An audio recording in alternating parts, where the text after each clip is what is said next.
presentation and open conversation portion of this Sierra Club dinner. This is the second dinner in a three-part series called the John Muir series, Answering the Call of Life.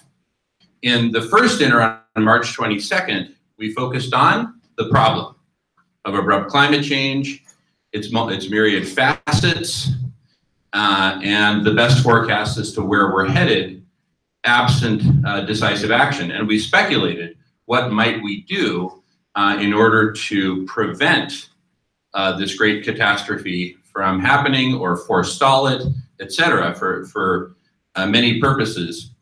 We focused a lot last time on the topic of refreezing the Arctic, because it's quite clear if we refreeze the Arctic, we lose habitat for humanity all around the world.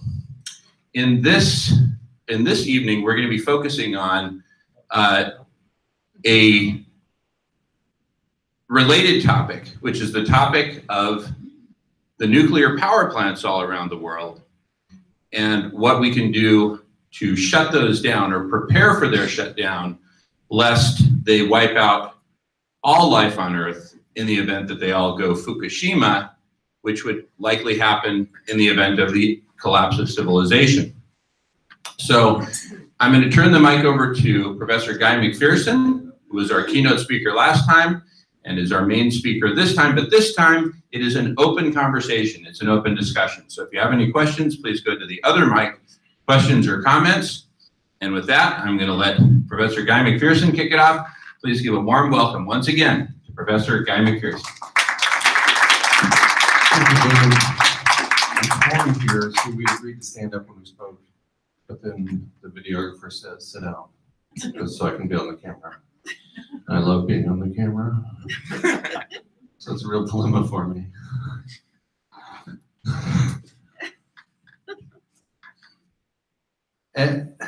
As most of you know, who follow my work, I predict there will be no human beings on the planet in a very short time from now, 7 or 8 years. And before then, we're going to lose the Arctic ice. When we lose the Arctic ice, we're going to lose habitat for humans, as Jamen already indicated.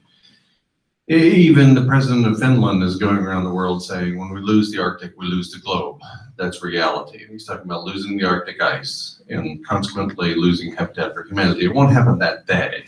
It's not like the last piece of ice is gone, and then that day, habitat for humans is gone. Rather, there will be a lag, but it won't be a long, really significant lag.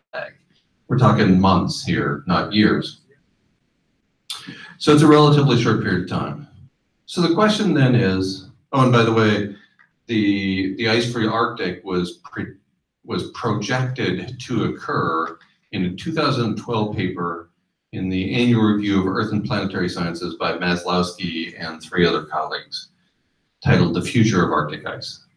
So they projected, based on trends of the time, that we would lose the Arctic ice in 2016, plus or minus 3 years. 2016, plus or minus 3 years. So it could very well be that this September, that's when the annual minimum is reached every year, is in September, the end of the melt season. It could be that we have an ice-free Arctic or nearly ice-free Arctic that causes the reinforcement of the self-reinforcing feedback loops that are already underway, that would cause the methane to be released from the relatively shallow seafloor of the Arctic Ocean, could cause the loss of latent heat resulting from the presence of ice in the Arctic, and so on. A bunch of really catastrophic things are likely to happen shortly after we lose the Arctic ice. Because of the latent heat in the system, because we've already triggered events that have taken the situation beyond human control, there seems to be nothing we can do about losing the Arctic ice. It was 15 years ago, a colleague of mine, Roger Angel, at the University of Arizona, a Regents professor, so that means he's really smart, and he's been rewarded for his scholarship with the highest appointment a person can have at a major university, Regents professor. And he was pointing out 15 years ago that the only pragmatic, realistic solution we have for reducing global heating on the planet is to put a bunch of mirrors at the L1 Lagrange point between Earth and the Sun and control those mirrors. So we've known about this technology, which is relatively inexpensive, for 15 years. And it hasn't been employed. I suspect because there's a bunch of people a lot smarter than Roger Angel and me who work for, say, the Jason Group in the Pentagon, and they know that this is impractical. You know, these are people who have access to more money than all of us in this room will ever have. They can just print it. It's an imaginary item. They have access, I mean, this is what the US military is for, is to secure the, quote, resources so that we can do whatever we want. It wasn't done 15 years ago and hasn't been done since then. I think it's game over. I think we're living on really, really borrowed time. So then the question arises, what shall we do? Most of us are probably familiar with Robert Fulghum's book, 1986. All the important things I learned in kindergarten or something like that. Well, I never went to kindergarten, and I never read the book. So I might be speaking a little out of turn here. But I suspect he probably says something in there about cleaning up your mess. I suspect he says to kindergartners and adults too, that if you make a mess, you clean it up. And what we're about to leave in our wake is the biggest imaginable mess. When, and it's when, not if, when civilization collapses as a result of global average temperature rise beyond the point at which we can grow grains at large scale. When that happens, civilization collapses, people stop showing up for their jobs. And that includes the workers at the nuclear power facilities. And what that means is we're facing down of the world's 400 facilities. A likely outcome of that event is the stripping away of the atmosphere as a result of spewing ionizing radiation and the loss of habitat for all life on Earth. A lot of fun to me. I think if we have a moral obligation as humans, that obligation includes attempting to preserve habitat for other species on Earth. Even if we're closing the door on habitat for humanity, and I think we are, I think that's locked in. Even if that's the case, do we not have a moral imperative that we face that says, just because we're trashing the planet for us, does that mean we need to trash the planet for every other species we share the planet with? So for me, the most important issue we face in light of a near-term ice-free Arctic Ocean, and therefore loss of habitat for humans, and in the not-too-distant future after that, the loss of humans from Earth. I think the biggest moral imperative we face is to the other species we share the planet with. If there's any potential, any at all, of preserving habitat for life on Earth, I think we need to pursue that. And it's maybe too late.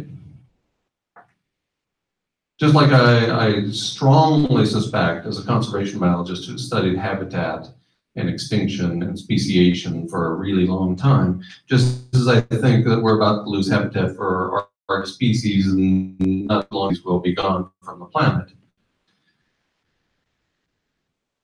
I also believe that it takes 50 or 60 years to decommission safely a nuclear power plant and a lot of money. And so it might be too late. It might be that we adhere to the most common understanding of Fermi's paradox from 1950, Enrico Fermi, in response to the question, where are all the aliens? The typical interpretation of his response is that by the time a species becomes sufficiently technological in nature, they are able to use that technology, and they use that technology to cause their own extinction, rather than pursuing space travel that would have us visited by a bunch of aliens from all over the universe. So I suspect that by becoming Homo calidus, the wise ape, instead of Homo sapiens. Sorry, we become Homo calidus, the clever ape, instead of Homo sapiens, the wise ape, that we named ourselves. No hubris there. As a result of our cleverness, I suspect we've created conditions that will cause our own demise, and I would like to think that we can save habitat for other species as we exit the planetary and cosmic stage. If there's any chance we can make that happen, I want to contribute to that cause. I think this will involve doing something like what was done at Chernobyl. Chernobyl is a disaster. There is no question that there are lethal mutations that are being played out over multiple generations that have led and will lead to more extinctions in that area. There is also no doubt in my mind that Fukushima is many times worse than Chernobyl, because at Chernobyl, cement was poured into what became the sarcophagus. That wasn't done at Fukushima, and 3 or 4 of the reactors melted down catastrophically with China syndrome, and that alone may be an extinction level event for humans. It at the very least is many, many times worse than Chernobyl, because there was no ability to build sarcophagi there. There was no ability to pour the cement into a stable bedrock underlain region. And so the ionizing radiation has been pouring into the Pacific Ocean since March 11th, 2011. I think, though I'm not certain, I think that we have a choice, that we can ensure that that doesn't happen at the remaining 400 and change nuclear power facilities. And if that's the case, I would like to contribute to that cause. I don't know what all is involved there. I'm not an engineer. I don't know squat about concrete. I don't know what it will take to have an outcome more closely resemble Chernobyl than Fukushima. But I'm pretty sure that would be a desirable outcome compared to Fukushima times 100 or so. We want to have a conversation. We don't have all the answers. I don't even know the relevant questions when it comes to how do we preserve the potential for life on Earth? How do we not allow Earth to become Mars with the environment stripped away and no potential for future life?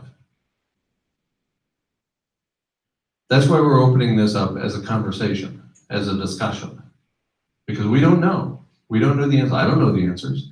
Jamen is an engineer who once was responsible for the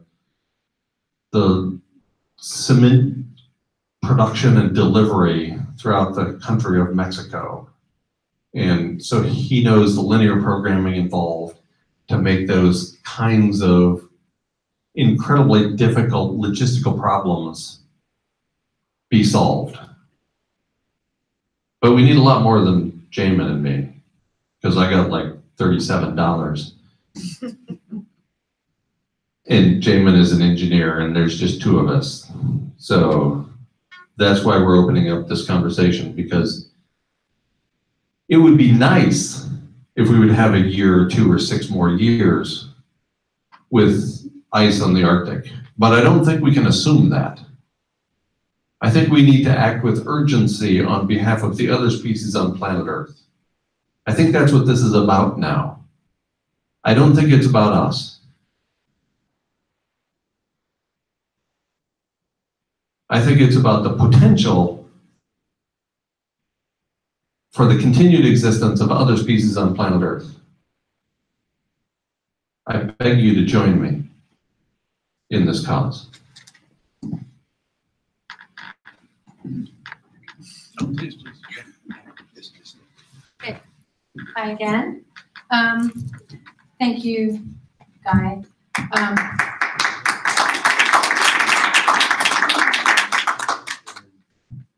what I would like to suggest to everyone, because I know just from my own emotional body and self and work, et cetera, in my life, that hearing this kind of news is, what do you do with that? You know, it's like, it's daunting, it's beyond our comprehension, it's depressing, it's like, well, what the, you know, let's just all go swim off into the ocean, you know?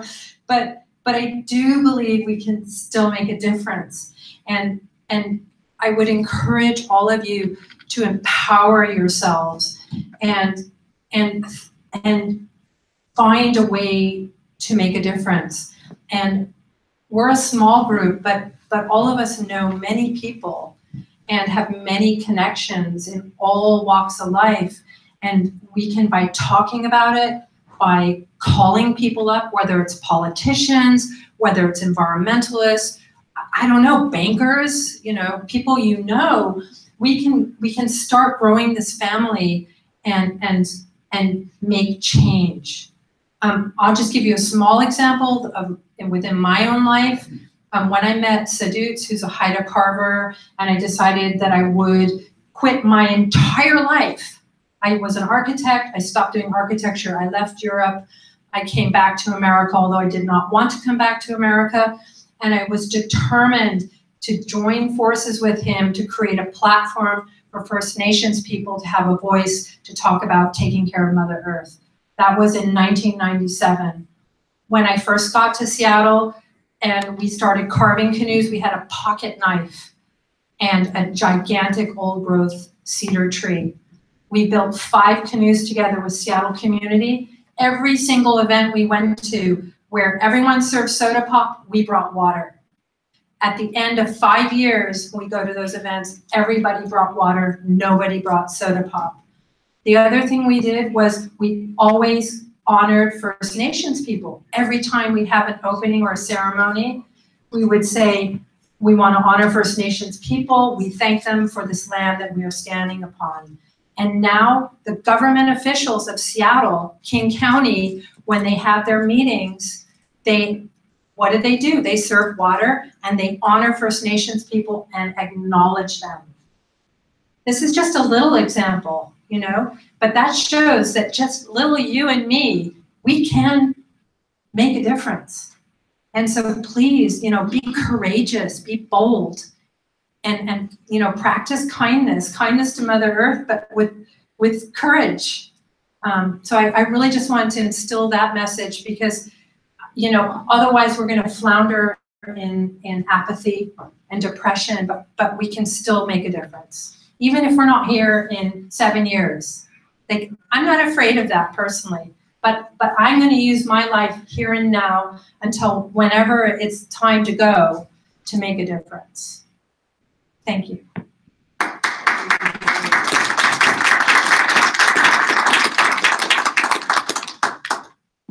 Thank you, Melissa. And I encourage everyone to come to the mic with any questions or comments you have. Let's make this a conversation. Yes, sir. Can I just ask if there's if there's any data about how many nuclear power plants have to melt down in order to trigger this stripping of the atmosphere?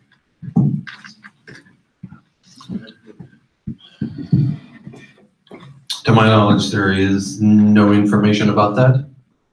I strongly suspect, based on what I read, that Fukushima alone is an extinction level event for humans. What would it take to strip away the atmosphere? We don't know. We haven't completed that experiment yet. Try as we might. You know, the precautionary principle comes into play here. We're not extinct yet, so we still have the ability to do something. And that doing something, if we want, includes right action from a Buddhist perspective. Will it make any difference? That's why Buddhists don't remain attached to the outcome, because it might not. But I still think there's a bunch of right actions that we can take. I don't know. I think less is more. I think the fewer nuclear power plants we have melt down catastrophically and spew ionizing radiation into the atmosphere, the better. But, and I doubt if there's a number. I doubt if anybody would ever be able to come up with a number. It's 47. Well, of course, unless it's Hitchhiker's Guide, and then the answer is always 42.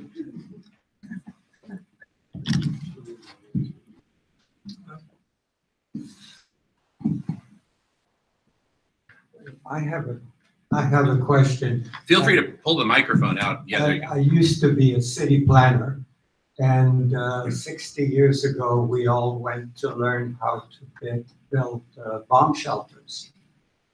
And they told us eventually, forget the bomb shelters.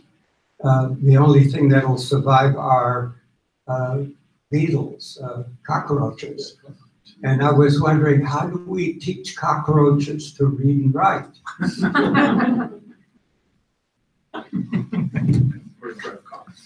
You're the teacher.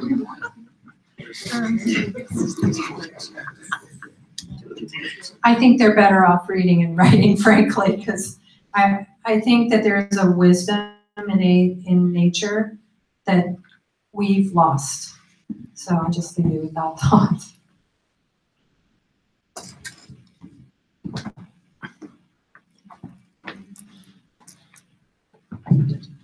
Adam Solder. So you mentioned the Pentagon, and from what I've heard, there are many secrets out there that the military is like so advanced in front of us, and we don't know what they have. And the ionosphere, well, it could be like a big plasma TV. There's a lot of stuff out there that we don't know about. And, you know, they might have like a free form of, endless form of energy that they're keeping from us. They might have a way of refreezing the Arctic that we don't know about. And you hear these stories about people going to, you know, politicians and stuff going to Iceland and, you know, their bunkers and stuff. And I'm just wondering, is there any truth to that? I mean, do they plan on going to a bunker and hanging out for a little while and then come back and employ HARP or something to refreeze the Arctic? And then maybe employ some other technology to take care of the nuclear radiation? I mean, these are just questions that I'm wondering about.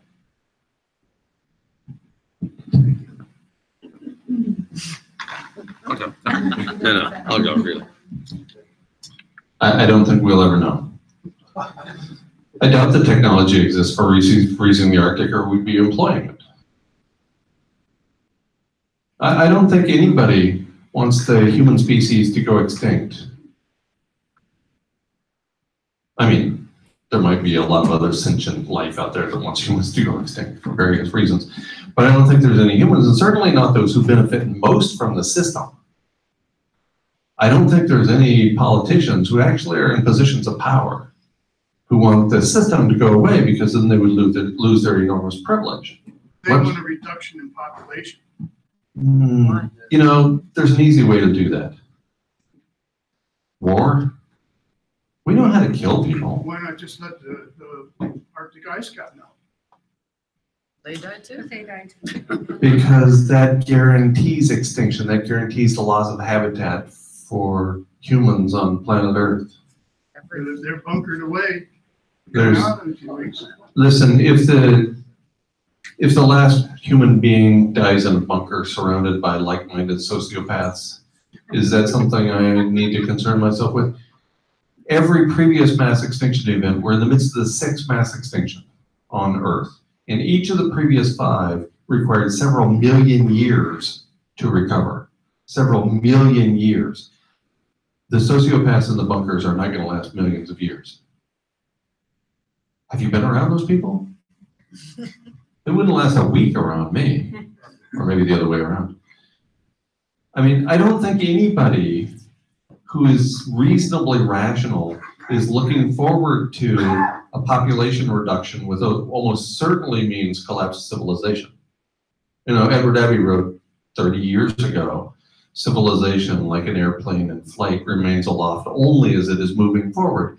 If civilization doesn't constantly go faster and involve continuous growth, then it falls apart. This has been the case for every one of the dozens of civilizations that have already collapsed.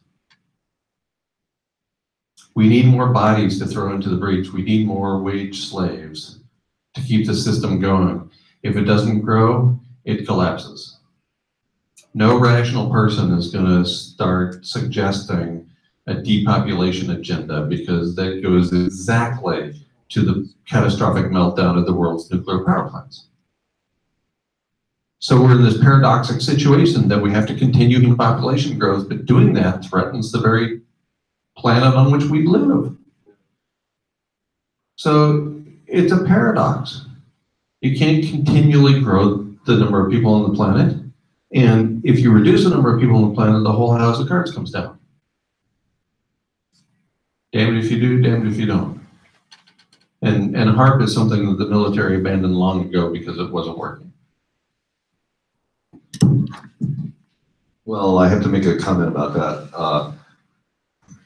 There is quite a body of knowledge out there about the geoengineering activity, and I've observed myself for many, many years now the chemtrails being formed over San Francisco and other major metropolitan areas around the world.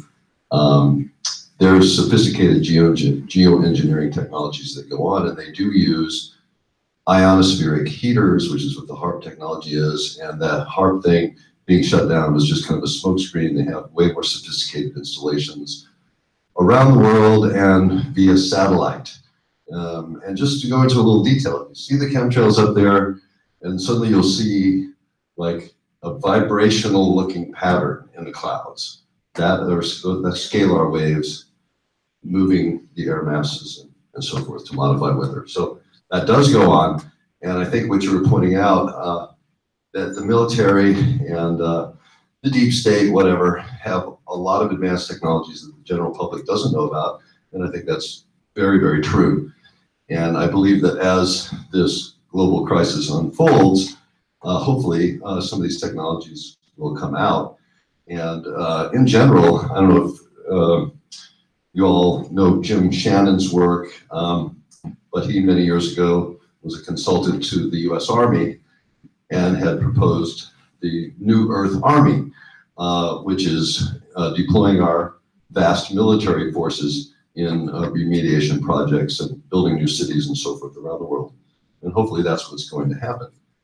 But I wanted to just come back to the subject at hand of the power plants.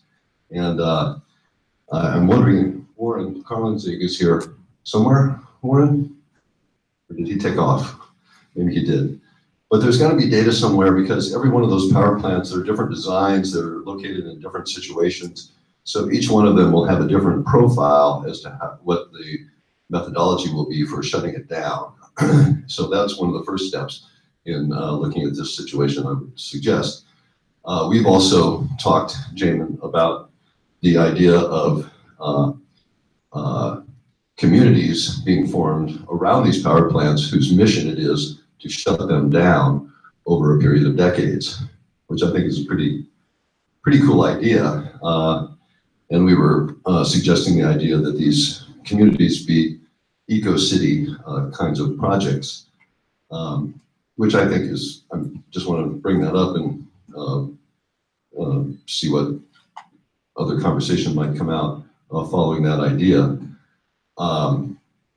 The definition of an arcology, Paolo Soleri's term combining architecture and ecology, is that you build a three-dimensional structure for most of your urban complex, and you leave the land natural around it.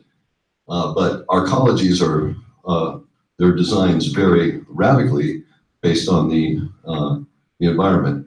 So once again, the geological location of these power plants will dictate if it's really going to be model eco-cities. They will be dependent upon that local environment for their design. But it would seem that these communities could be deploying an evolving arsenal of technologies and techniques to deal with shutting down the plants. And as a final note, Paul Stamets' work with mushrooms and the incredible capability they have to deal with both radiation and other forms of remediation. I think that technology and other organic types of methodologies may well be employed for this situation. So, other thoughts? Thank you, Michael. Thank you.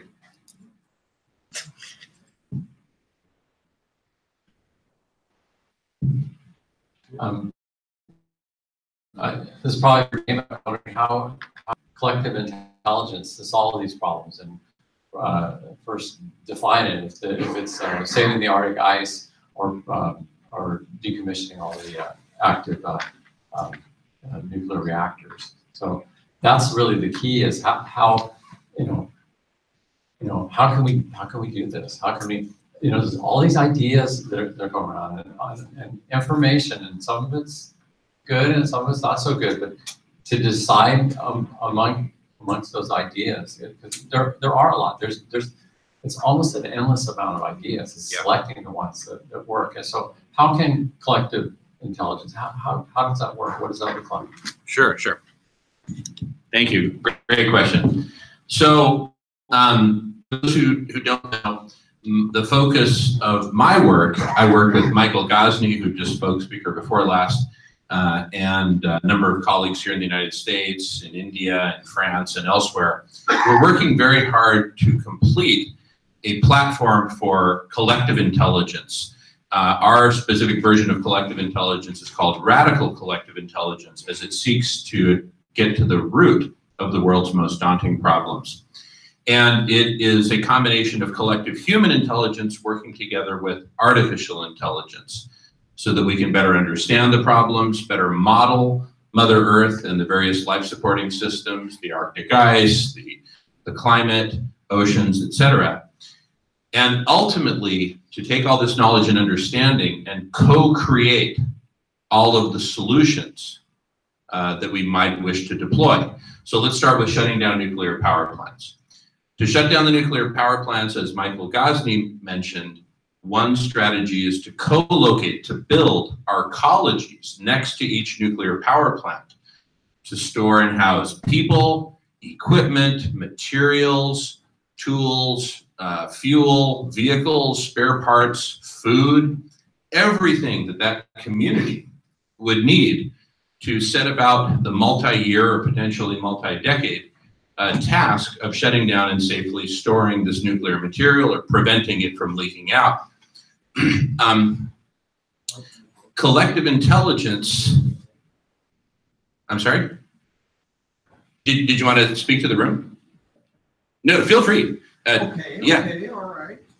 But I'll just finish my thought first, if you don't mind, and then I'll invite you to. Yeah. So we need collective intelligence to design these ecologies and to design the strategies and the mechanisms to shut down the nuclear power plants and store the material. And as was pointed out, there's myriad different designs of these nuclear power plants. So we need myriad different solutions and strategies and technologies to deal with each and every one. Beyond shutting down nuclear, I am a proponent of exploring strategies for refreezing the Arctic and for preventing the complete loss of Arctic ice, which would almost certainly result in all the cascading effects that have been discussed, leading to an acceleration of the current 6 mass extinction. There are those who, including Guy, who say that that's not possible. I say let's explore it, because we don't know if something is possible or impossible or possible until it's done, until we actually achieve it. Everyone says it's impossible until it's done. So the big idea of collective intelligence is that we collectively explore all these different options: refreezing the Arctic, shutting down nuclear power plants, cleaning up the oceans. And depending on your perspective, if you think that humanity is a goner and that it's impossible to prevent abrupt climate change to the extent that it wipes out all of complex life on Earth, then your priorities might naturally gravitate towards, let's shut down nuclear, right? We're all going to be gone, so let's focus our efforts on shutting down nuclear.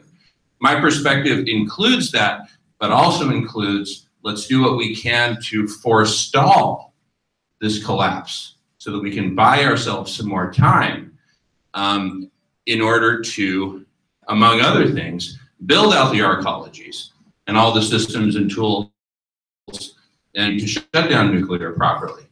How do we buy time? I'm a big proponent of shading up in the Arctic to prevent the total loss of Arctic ice. And if we can refreeze the Arctic, let's explore that. So those are two of the big high priority items for collective intelligence, but ultimately it can be applied to any problem and any potential solution. Yes, sir.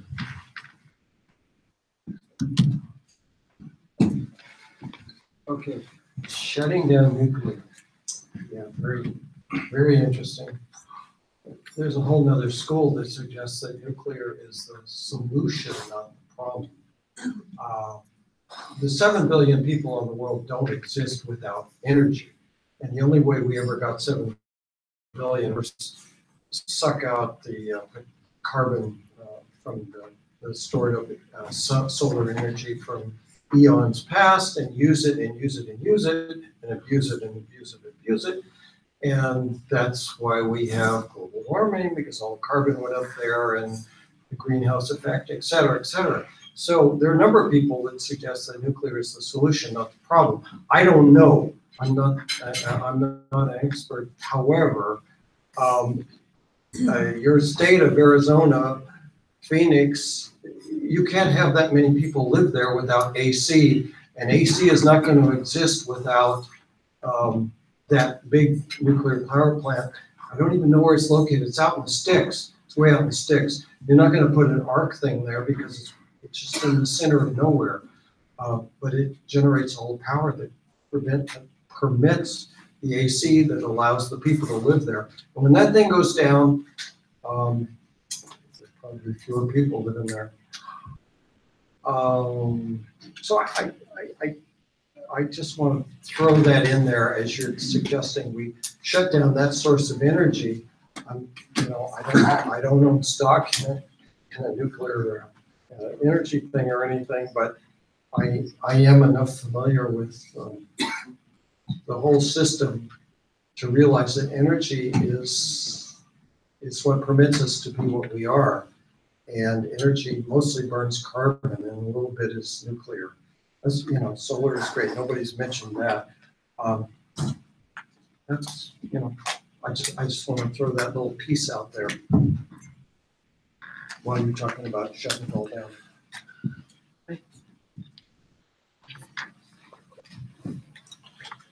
I know that there are several people, including climate scientists, who are fans of nuclear energy. And I don't understand that at all, because the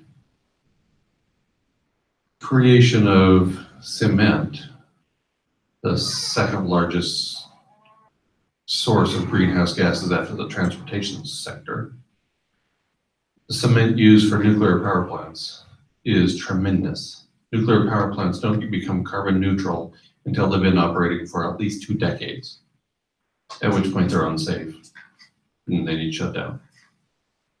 So the notion that nuclear power plants are carbon neutral is nonsense if you actually look at the life cycle analysis.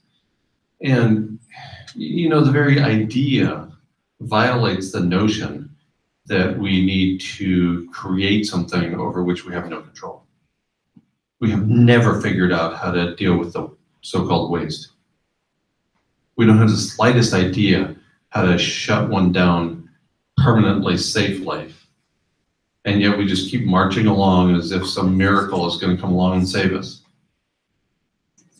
How about if we figure out what to do with something before we implement it at the scale of 400 and some of the things around the globe? Why don't we determine what the maximum worst case problem might be, plan for that before we start building these things all over the planet? But instead, we just build and build and build because we think we need more energy. Well, we do if we're going to have an ever-growing human population. The solution to the human population is not more food and not more energy. Yeah, but nobody's going to say things like fewer people except you and me in this room. It's politically incorrect.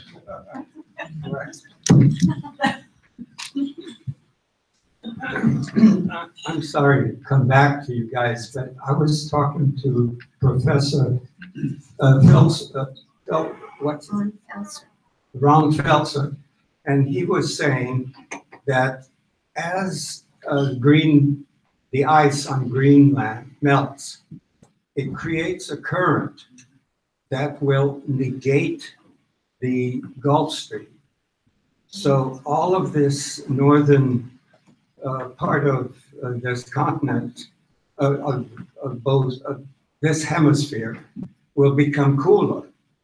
And so maybe that will be the rebirth of the Ice Age.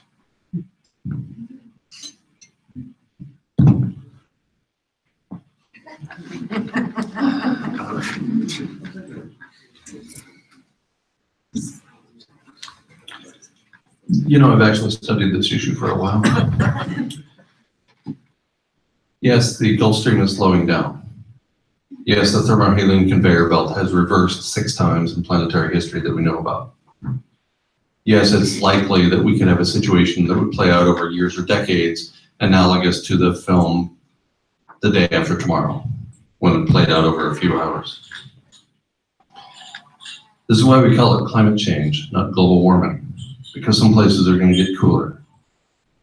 And that's not going to be a picnic either. We're headed for a global average temperature at or near the highest observed on planet Earth in the last 2 billion years by 2026. The reversal of the thermohaline conveyor belt, the Gulf Stream, is not going to slow that down.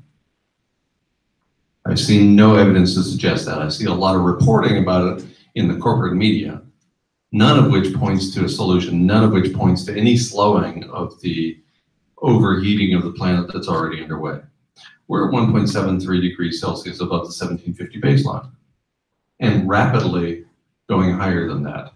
The highest temperature, the highest global average temperature with humans on it, according to James Hansen, is about 2 degrees Celsius above the 1750 baseline. We're at 1.73. Change in the ocean circulation in the Atlantic Ocean is not going to save us.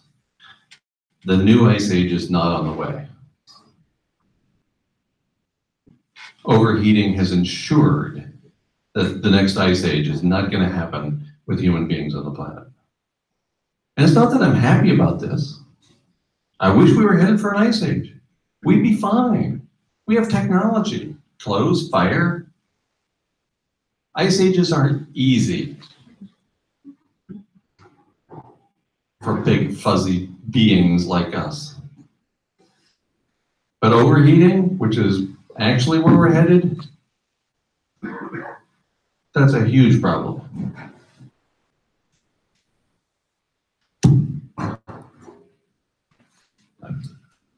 I want to point out something that humans have on our way to overheating the planet, right? We've actually cooled it inadvertently and didn't even notice, right? That's a global dimming in. So we're actually pretty good at doing something.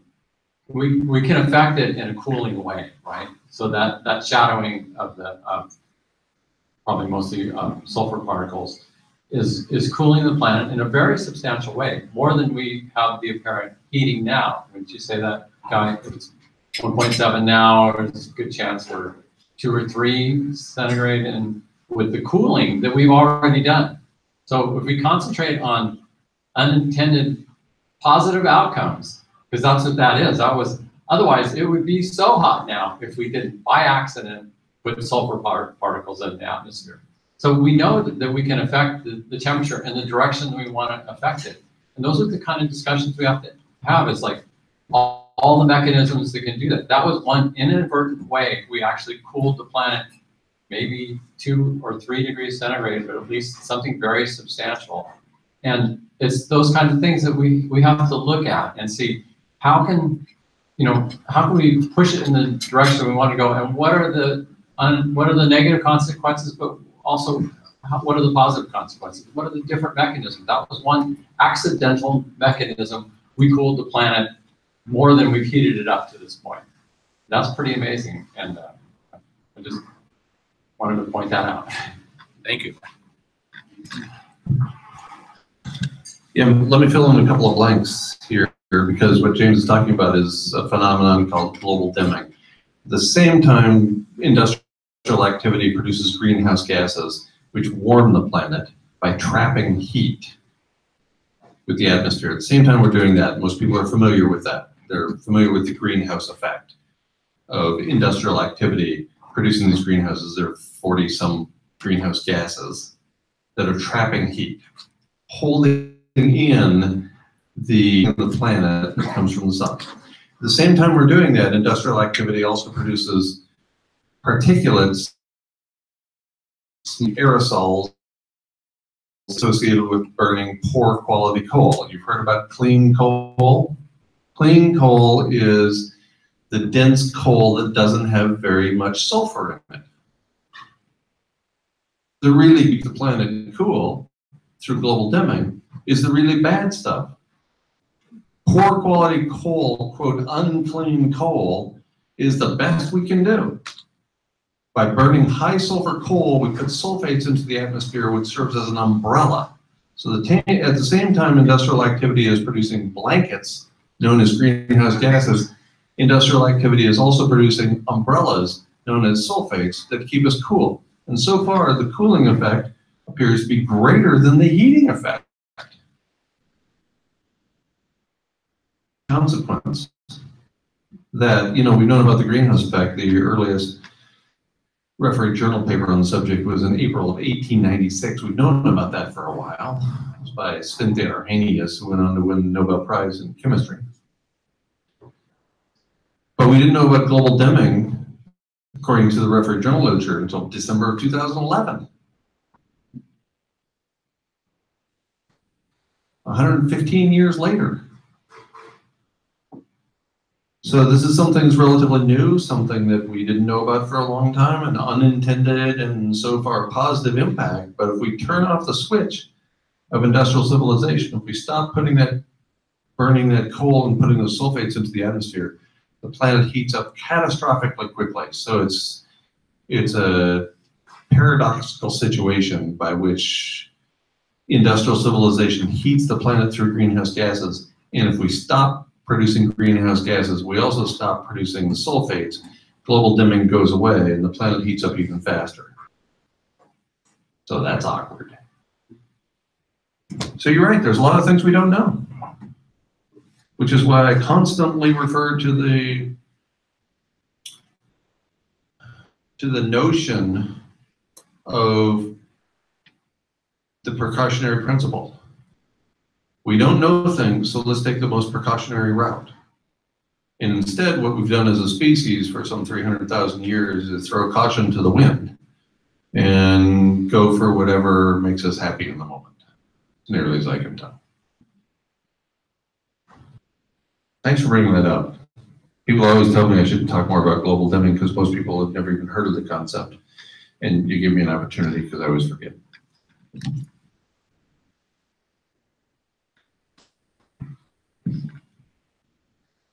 Why isn't there more of it? Why isn't there an anti-nuclear movement now? And how do you expect to get people on board with the notion of bringing some form of life on the planet when there's so much disagreement and so little known about even the basic premise of the need for habitat for humans? I'm gonna do it. Go right. I'm gonna go right over the abyss here. I'm gonna do a header right in front of everybody. Don't do it, guy. Why? Why are we not addressing anything that matters? Why are we not addressing the nuclear catastrophe? 3 words. 3 words. I sometimes whisper them into the ear late at night. Just trying to sleep next to me. 3 words. People are stupid. We're assholes. Stupid. Sorry. I'm using my professional. Put it out there. There's one of these elf books, you know, these fantasy elf books. First rule of the wizard. What's the first rule of the wizard? People are stupid. Even elves know. So what makes me think people are going to come together? I'm not under any such delusion. I'm not. I would like to think that that's the case. I would love to rather than join the charge, and I would be the first person to throw my body into the breach at a nuclear power facility. Because I don't know, and almost everybody who knows about me hates me. So I would gladly pour that bucket of concrete into the sarcophagus. Gladly. I would go, pick me, I'll go first. Really, seriously. And I know there's a bunch of other people who'd be willing to do the same, and maybe that gives me some glimmer of optimism. Because I'm sure there's lots of people equally stupid as I am who would gladly throw their ill-begotten lives into the nuclear power plant and maybe prevent one more Chernobyl from going Fukushima. I'd be willing, and I know lots of people who are even as miserable as I am with their lives, and so they might be willing to do the same thing. You don't know. I see a lot of miserable people out there. There's people driving tan cars. You know, to quote Louis C.K. in an excellent little play, people driving tan cars with windows broken out, and so they got that plastic in there. So, I mean, if that was me, I'd take a nuclear power facility and throw my body into the breach right away. I don't have a tan car. I totaled my car twice since moving to Belize. Twice. I've only driven it about 20 miles. Oddly, Pauline doesn't like me driving her truck. It's weird. I haven't even totaled it yet. So, precautionary principle, again, I'd like to think, and I'd like to set an example by pointing out what I think needs to be done if we're to preserve the potential for future life on Earth. Do I think it's going to happen? No. Because I've been hearing since I was 10 years old what we need to do to forestall environmental disaster. And I haven't seen us do any of those things, and that's been 48 years now. We haven't done any of those things. Is this the time? Could be. I keep hearing if we start right now. I've been hearing that for 48 years. Maybe we're there. I'd like to think so. Can I just say one? I'm sorry, before you, another subject. I just wanted to say something to your question. And personally, I think we've got into this culture of hoarding and greed, and we're all mesmerized by the material world. And it's really holding us. And I don't know if you've ever read any of Carlos Castaneda's work. And if you haven't, I would recommend it because he addresses it a lot. And Rudolf Steiner is another person, an anthroposophist, who talks a lot about the harmonic forces that are at play at this time on the earth, where we're being held in logos, or sort of the technology and the material realm. And it takes a lot of energy and courage to break out of that. I don't think that's a solution, but I think it helps to understand some of what's going, or a lot of what's going on. And possibly as individuals, if we are aware of this, then we can awaken ourselves and have some form of redemption around this, and maybe come together more awake. And I don't want to say find solutions, but I'm going to say it anyway because I'm a hopeful person. Find solutions. Okay.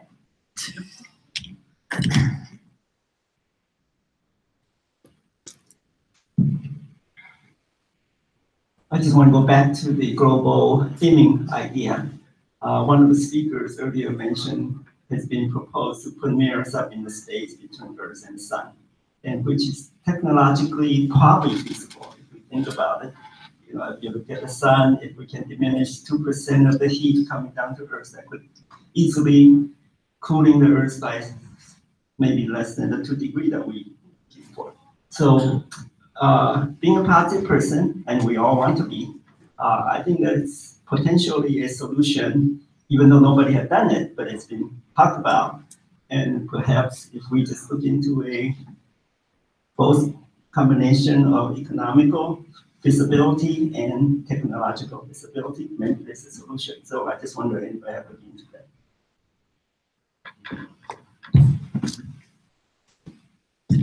Very good, thank you. And I just want to clarify what, I'm with you. I search for solutions too. I identify myself as a solutionary. My colleague Michael Gosney is a solutionary. There's a lot of us out there. And when we say solutions, what we don't mean is, hey, we can solve everything with technology. That's what we don't mean.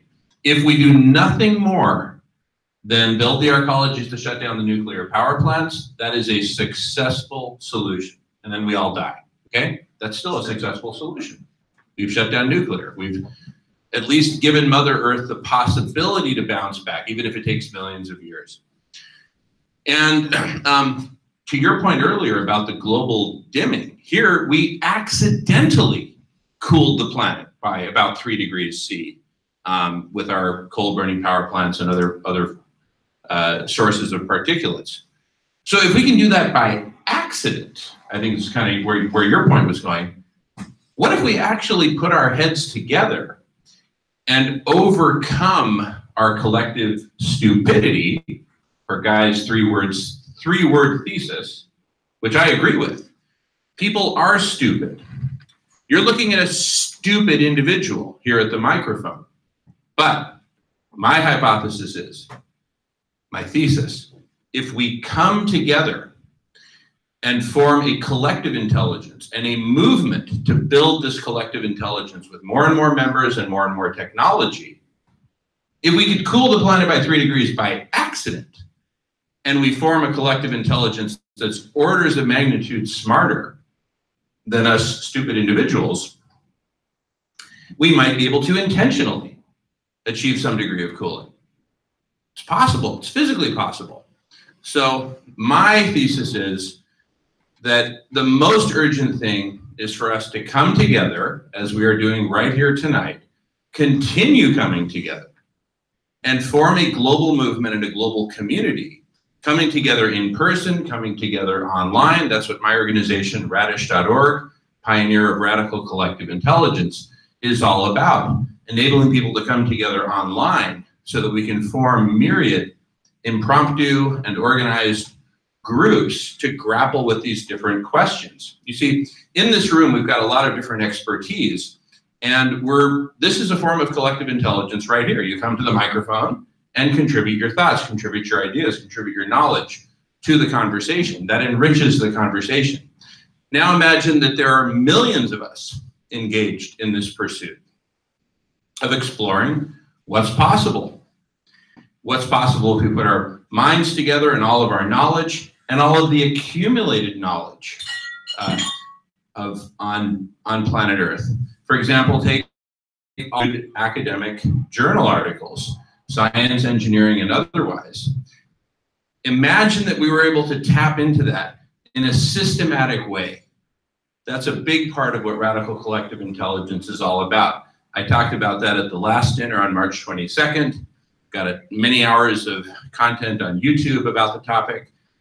And I encourage everyone to look into it, because I believe it's perhaps our greatest hope for achieving whatever we put our minds to, whether it's shutting down nuclear, refreezing the Arctic to buy some time, or perhaps even more optimistic scenarios than that. So welcome everyone's input. Please keep the comments and questions coming. Thank you.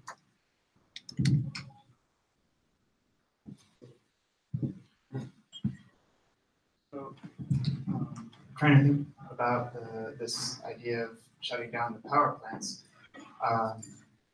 It seems like to do that effectively, it would have to either these arcs or would have to be either very kind of secretive groups of people, or would have to be done in like the full light of the governments involved in the countries of those plants. And also, I don't know if it would be possible to be secretive and also amass the amount of concrete necessary, it seems. So I wonder if it makes sense to focus on the power plants outside of the US for now, since the government of the US doesn't even, has now struck the word climate change from their government website. And it would involve acknowledging climate change to be involved in that project. So that's one thought. Yes.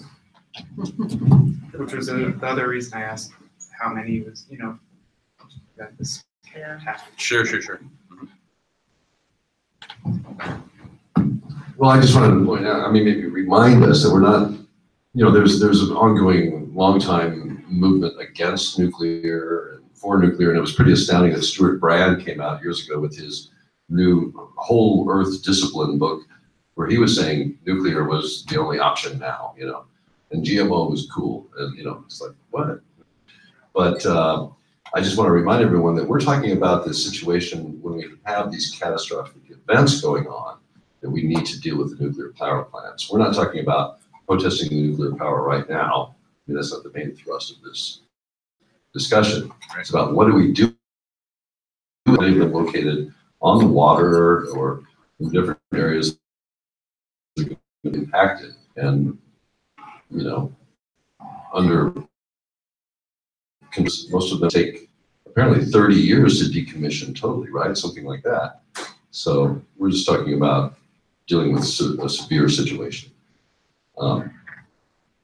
I just wanted to add to the conversation, marshaling radical collective intelligence toward these solutions. But if we don't get a huge public movement going, this is why the media and the technology are the two sides of the coin in my have. Right now Netflix has, I don't know how much money in the bank, ready to produce new content, new series, and we've got to get some documentaries going. We've got to get some major media projects going to spread this awareness and get people woke. So, and we have some filmmakers in the room. And, Let me mention something briefly about the nuclear power plants and the decommissioning of them.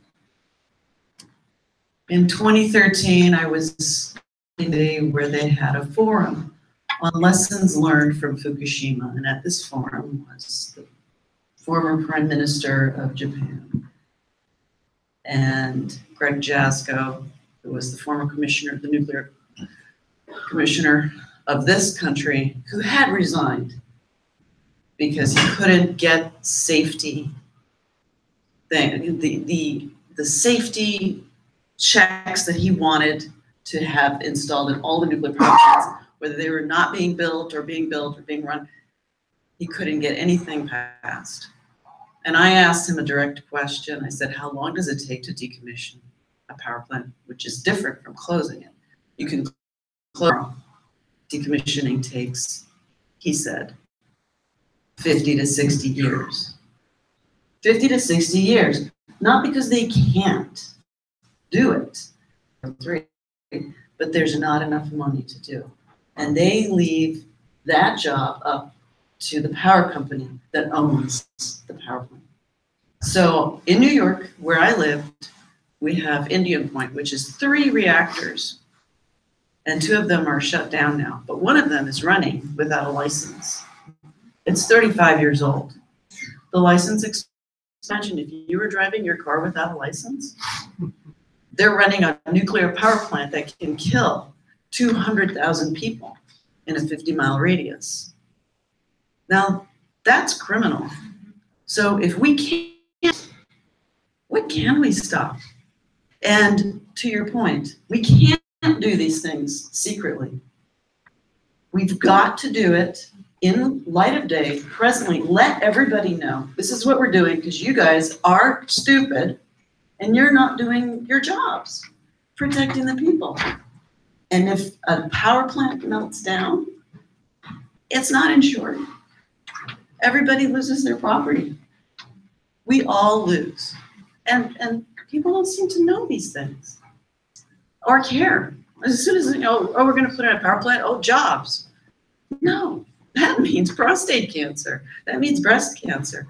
That means the fish that are, being caught right near the outflow of the nuclear power plant all have isotopes in them. So these are questions, and those are the answers, and we know what we have to do. And it's got to be in the light of day, and it needs a lot of people that are committed and willing to throw themselves in a breach. And of course, your ex-forest firefighter here is ready to do that.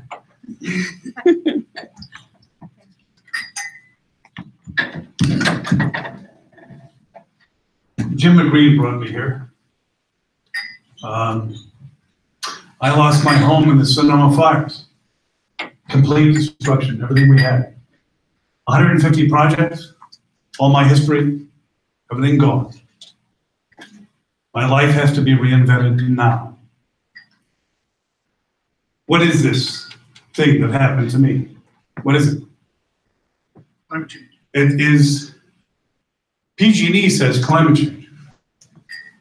They want to blame it on what's happening to the temperature, the wind, and so forth. Well, it didn't have to happen. There was a solution, and it was us and what we do. I've been living with this for months now. It's been a horrific thing. And for them to say, to use the excuse of climate change is horrible. And it's a horrible excuse, this is no doubt. This was something they could have dealt with. It was human action on a human problem. And that's what you're talking about. You're saying that there are things we can do technically, the things we can do with our will and our heart and our spirit. And that could have saved my house and my life and my history. And I'm here telling you that is a terrible thing to face. I face what we're all facing. How many of us read Scientific American here? How many hands can I see? Okay, a few. Need more. Harper's Magazine, a couple. The New Yorker, a few. Right. There are many more. Information, getting this up. Somebody said, this is about media, this is about changing minds, but we don't make this exciting. Right now, what I'm seeing is, I hate to say it, a little pathetic. We need some action and some light and some serious work. And you said it, essentially, it is about getting the word out. But we need to do it because we're competing with the biggest money and the biggest greed we've ever seen in the history of the world. And these few want it all. I don't know what they want. I have no idea what that all is. The all of what? To me, I always like to say, what Elon Musk talks about going to Mars. Well, you better clean up your room first, Elon, before you go out there and play, before you can clean your room. And we're not doing it. We need dynamism here. We need some serious media and some serious interpretation. I've been making films for 35 years. I lost about $300,000 in equipment. I lost, again, my history. It's tough to watch this. I mean, where are the young people? How can we make them see the same thing we see and feel? This is terribly important. I think you're on the right track. I think the solutionary notion is wonderful, but how do we make that, I don't want to use the word fire. How do we get this going? So, I think we're all in this together, but this needs more guts. It doesn't have it. We made a film called The Russian River, All Rivers, the value of an American watershed for a community. And I spent money on that movie, and it was amazing. 5,000 people came to local theaters to see that film. It went to local PBS, but there was almost no action following it. People sat, watched it, and said, oh, very nice. What a wonderful, wonky film to make. And that was it. I felt as if I'd wasted my time. Probably 3.5, 4 years of my life spent on getting that word out, and there was nothing, and I was so disappointed. What's wrong with us? There's something seriously wrong, and we need to address it. And I think the word solutionary is a brilliant term, but we better ignite that term. Yeah. Put a fire behind it. Yeah. And that's it. So, thank you. Thank you. Can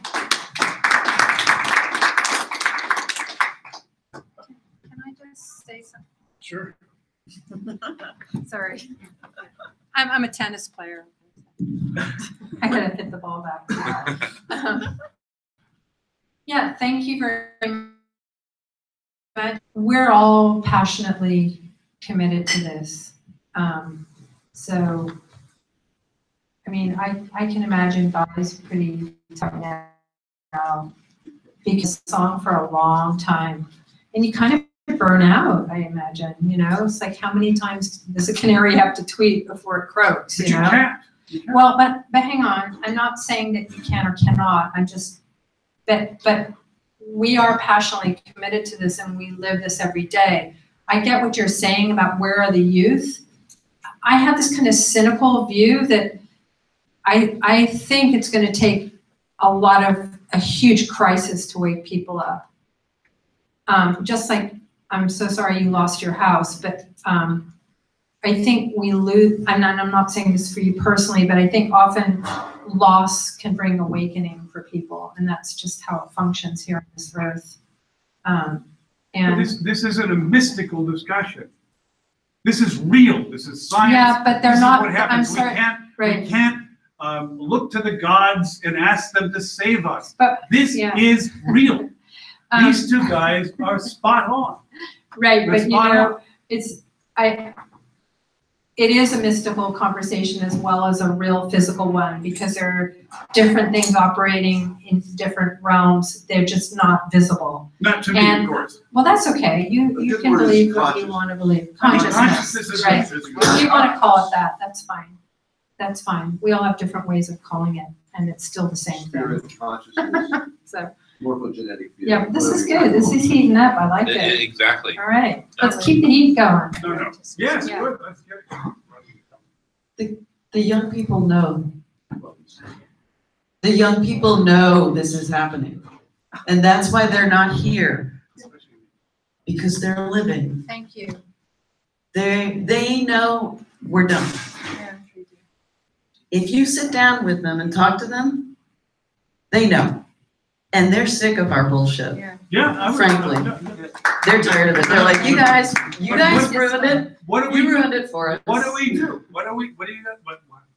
We have to do something. Well, we're stuck. No. We're stuck with the mess we made. What? We made the mess. We voted these assholes into power. We made Well, this no, happen. I think that we is a fairly extensive we. It is. But this gentleman had something to say. A moment. Just the young. If you none of the young could people go to the Yeah, microphone. Sorry, none of the young people that I've, sorry, but none of the young people I've talked to about Guy's work are surprised by it or anything. Right. Those of them that are apathetic because they look at the previous generation orating about it Yes. very eloquently, continuously, for decades. And I don't think it's just that people are stupid. I think it's also that people are cowards. And the young generation sees that very clearly. they see people talking about, we have to do something, we have to do something, what is it that we have to do? When clearly, it's the obstacle is people not being willing to throw themselves into the breach. And that's what takes the wind out of the sails of the young people who see the decades of inaction, because they see themselves as a logical extension of their parents, who are apathetic and cowardly. So that's, I think, the problem. Yeah, that's a very good point, sir. I'm sorry, too. About America, Europe's a very different situation. No. My daughter is a 30-year-old. She lives in Europe, and all of her friends who are in their 20s and 30s, they know, they're aware, and they're living differently. They're not making the same choices as we are here in America. So I just wanted to say that. No, the young people here aren't either. The young people here are living. We're just trying to figure this out because we're like, oh shit, we screwed it up. I'm writing my thesis, and I'm not a doctor or anything, but I've been thinking about this for a long time, and I don't think we're stupid. I don't think we're lazy. I think what's wrong with this is we're poisoned. I think we are under the influence of a literal poison, and it's causing us to go insane, act insane. And that poison is called money. Oh, yeah. It is, and I've been doing some research on it, writing. I'm looking for help. Anybody wants to help me, but there's not a lot of research out there on neuropathology of money in the brain, but there is some, and I've been finding some out there that relates the neuropathology in the brain of the effects of money, and equates them. They're actually on an individual human brain. It's comparable to using cocaine or heroin. So, but it's also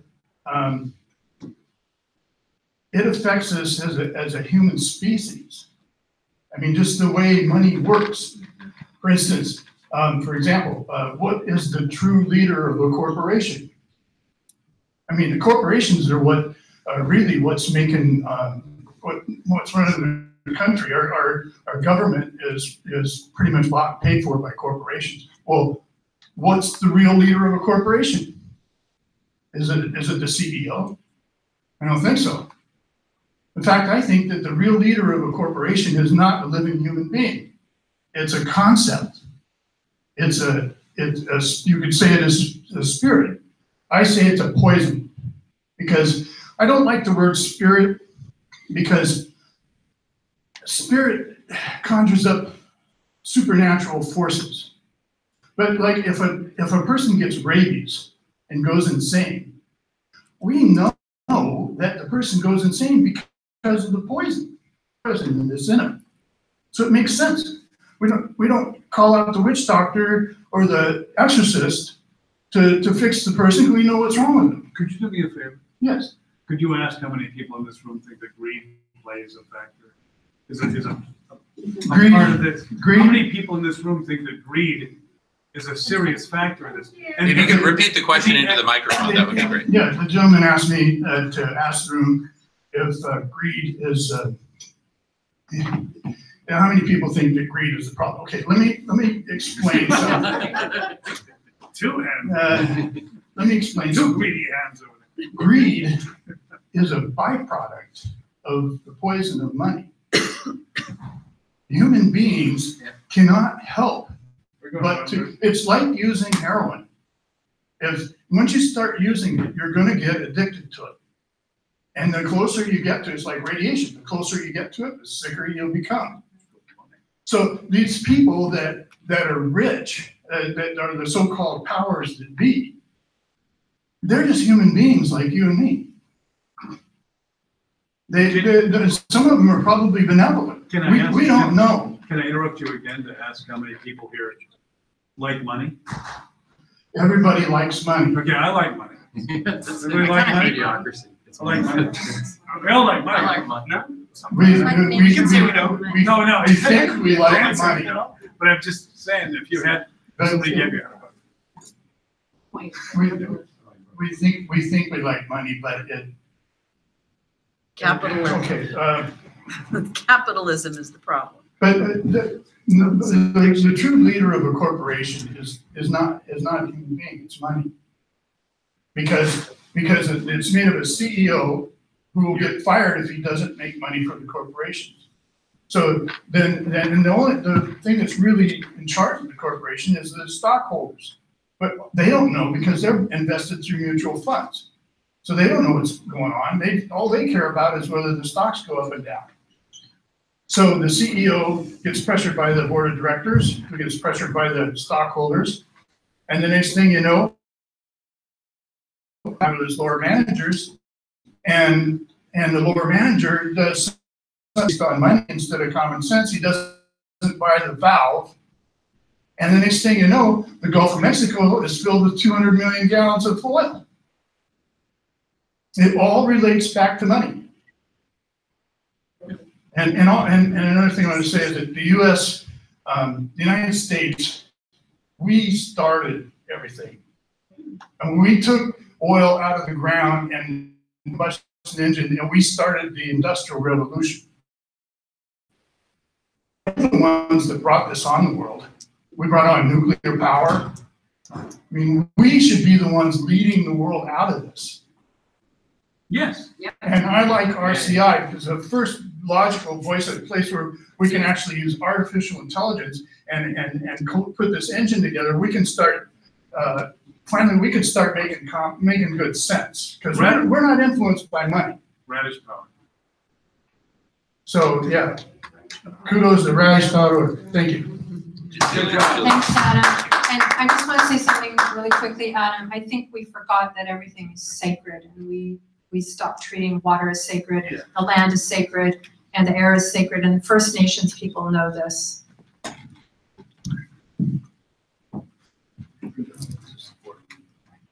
First of all, I'd like to say just thank you to everyone who is actually here and in this conversation, and really in a big way. And my heart goes out to you and to everyone who has suffered loss, great loss, and really especially to the Mother Earth. There are comments I could make about everything that everyone has said, and yet I think if we do not look through the lens of a holistic model, we won't be able to bring anything truly to light.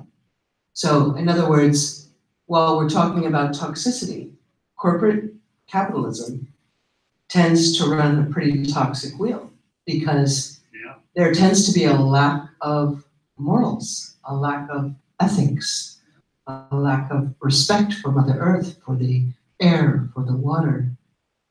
And so if we don't face those fundamental principles, bring to light the truth of the core issues that are at the root of the problems. Greed, maybe, yes. I understand that money activates that same segment of the brain that cocaine does.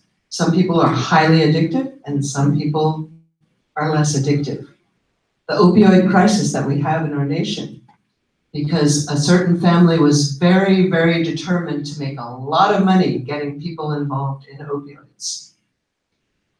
Well, now they want to cut off the opioids for people. I'm allergic to them, by the way, so I'm not an opioid advocate. But so what does that mean? So then the black market gets stronger. So then there's more of a drug war. But hey, aspartame is in all of the chewing gum, every diet soda. You know what aspartame is? It was discovered in a factory. A cousin of mine had cousins in Germany where they discovered what they later called aspartame. It's a solvent used to clean machines. It is a neurotoxin. It is everywhere. Try to buy a stick of gum in an airport. Our population has been infiltrated with aspartame, MSG. I could go on and on and on. These are neurotoxins. Think about the word aspartame or tame aspar.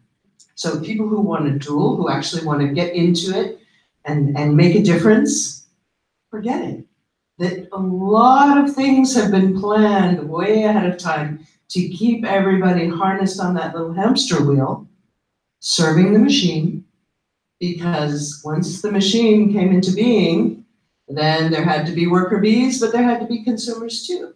So yes, we have to come together.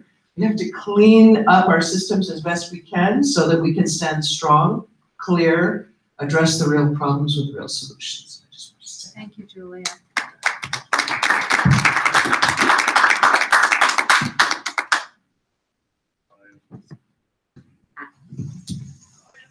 Hi, I just wanted to say two things. One, thank you, of course, all of you being here, and thank you for being here. That's actually not one, but thank you. I just wanted to, last time I was here, I left pretty depressed because the message I got was that we're going to become extinct, and I had, two young 20-something kids, and all of a sudden this has become top of mind, and there are times when I can't sleep because I'm so worried about it, and I'm sure a lot of you feel the same way. So what struck me, there were two things going on in my mind. One, I had to find a plot of land somewhere where I could survive. I could buy land for my kids and their kids that they dared to have them so we could survive. And I got into that survival scarcity mode. And I thought, man, that's really bad. I don't want to go there. And God help us that everybody starts going there. And I realized that no matter where we're headed, whether it's in 7 years or 20 years or 80 years, the most important, I think, thing we have to do is keep some hope going, because this could turn really bad if everybody starts freaking out and getting into our selfish survival mode. And to me, that is really scary. So one, I would just hope that we can have a message, even if it's absolutely true, that there is no hope, and that we really should be focusing on shutting down nuclear power plants, that we maybe leave out the word extinction and leave in the word hope, because that's the only way we're all going to keep going. So then I decided, well, I have to be part of this solution. And I am just a lowly person out here. I haven't studied climate change. I haven't, all the things that you all have been doing. But I am active in the business world. I have one foot in one industry, another foot in the other industry. I'm on think tanks and board of directors where I interact with a lot of very powerful people. I'm usually the lowest person in the room. But I interact with these people, and it's really interesting. I'm about to go to a group next week in Detroit where we're having brainstorming sessions, and I looked at the PowerPoint that we're going to be discussing, and they're such short-term thinking. They're all this talent coming together and I'm like, wow, like these people, they're in power, they own all sorts of assets, they can make change, they head companies. In this case, these are CEOs of and CFOs of hotel companies and hotel REITs that have massive investments in real estate. And I'm like, what the heck? Like, what? You know what I mean? Like, really? So I'm thinking, so I made a pledge to myself, because I do a lot of public speaking, that everywhere I go, no matter what, last night I spoke at a university, wherever I go, I'm going to bring this topic up, no matter how uncomfortable it is, and I'm going to do it my own little way, and get people talking. And I would love to do this next week when I go to Detroit, is to say to these people, and I'm going somewhere else in another month. And I thought, I would love to have, because I know there are great books, and I'm reading a couple of books right now on climate change, but they're pretty heavy, and I'm thinking, God, nobody has any attention span anymore. That's right. And I was going to ask, is there any piece? Could we come out with 10 different pieces for different levels of intellect and attention span? And maybe my kids who are millennials have to be on the shortest end of that, and it has to be very visual and musical or something. But different ways of communicating the issue, and do it just like you did last time. Because what you did last time was told the whole story. It was brilliant. You presented you gave the history of extinction of species, you expressed the problem, I was just like, I got it. Like the light bulb just went off. And I thought, if we could just start educating people. I haven't educated intelligent friends in business who I talk to them about this, and they still say to me, I know the climate's changing because it's hotter when I'm at the golf course these days. But I really wonder, I really don't believe, I'm not buying in that it's humans that are doing this. And I'm like, what? Have you read about what the Industrial Revolution, and they knew this when they came out with the internal combustion? What? And I'm going, blah, blah, blah, blah, and they look at me like, oh, she's just off on a rant. And I'm like, these people are ignorant. But these are the people who are in power, and they're college educated and they're supposedly intelligent, but they don't know, they're ignorant. They're mesmerized. They're mesmerized. Well, They've been programmed to They read have, this but you know very what? carefully. A lot of these are all good people. I believe a lot of these are well intentioned. If they were actually in their face and got some information. Uninformed. They're uninformed. Uninformed but good. Yeah, but so if they could actually, they could go off amongst a group of them, and then they could start joining together, the collective intelligence, and they could get the mojo of working together and saying, hey, let's not stick our head in the sand, let's start working together. And each little industry starts percolating and communicating that maybe there's some, some good could come out of that. But I guess my frustration is I don't have a way of intelligently communicating and educating. There has to be a rise up from the people at all levels, whether it, be your, anyway, so those are the, but I don't know if you know, but informed, I mean. Yeah, I'm sorry. We did a film called at the California State Railroad Museum. Thank you. Thank you. Thank you. And that was great. It inspired me to get up. So, we did a film at the California State Railroad Museum about the history of railroad. It took us to England, across the United States, California. We did a history of the construction of the Golden Gate Bridge at the 50th anniversary. All these films went off to the world. Everybody loves this stuff. But we need something like this. Solutionary is a great term.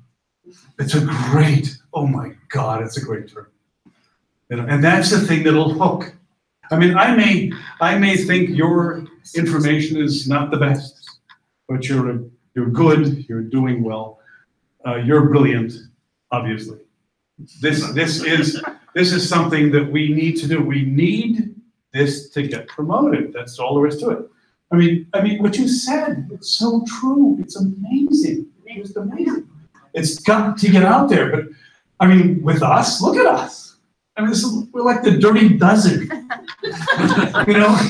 I mean, we need more. We need more. We need to influence and promote. Promote. We're up against trillions of dollars of promotion. It's got to happen. Yeah. But you see, everything starts somewhere. Yeah. And right here, right now. Right here, right now, exactly, with this series. Well, it started on March 22nd. Actually, it started a year before that, when Guy and Pauline came up to their first Sierra Club dinner talk. And for them, it started years before that. What I wanted to mention about solutionaries. Well, first of all, I want to thank Michael Gosney for telling me the term solutionary. Michael, raise your hand so people know who you are. Michael is a solutionary. The point is, I think it emerged from different people, Barbara Mike Hubbard among them. Well, the big point is evolutionaries would be worse than evolutionary. Sure. No, but that's a good point. Who came up with it? Who cares? Let's use it. Yeah, right? That's great. And in terms of solutions, one of the solutions, as you were talking now about, we need, how do we get people to wake up? How do we get people engaged? There are solutions for that. Yeah. There are solutions for that. It's not just about engineering solutions, financial solutions, political solutions. What I believe needs to precede all of those, you go way upstream, a new story for humanity. Yeah. Who are we? Why are we here? How did we get here? How did we mess everything up? And where the heck are we going from here? Right? It could be fun. It could be fun. Right? Well, let's make some short. I've never had more fun in my life. Yeah, Julia says let's make some films. Let's do it. Solutionaries speak. Solutionaries speak. Yeah, that's good. And in fact, I have a weekly standing 1 hour public video conference that anyone can join every Tuesday. And the topic is a new story for humanity. And we get on, everyone's encouraged to join. Go to radish.org. We're going to be posting all the links to all this. So, and we get together and we talk about this and we say, what's it going to take? What's it going to take? What's it going to take? The first step is asking the question, what's it gonna take? And coming together, just like we're doing tonight, in this rough, scrappy, non-flashy presentation modality that we're in, people coming together around the campfire and saying, what do we do? As my cat would say, meow. As the gentleman's cat would say, meow. Big meow. Big meow. Big meow. So we need solutions across the board. And if you look at the fact that we're addicted to money, and that we're mesmerized by aspartame and myriad other chemicals in our environment, and myriad, 20-year-olds that eat fast foods, apparently their blood is now 50% plastic.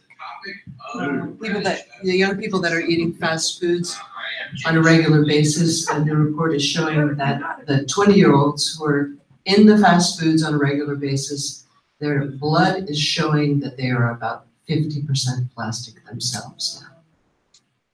Wow. That's super depressing. I am Plastic Man.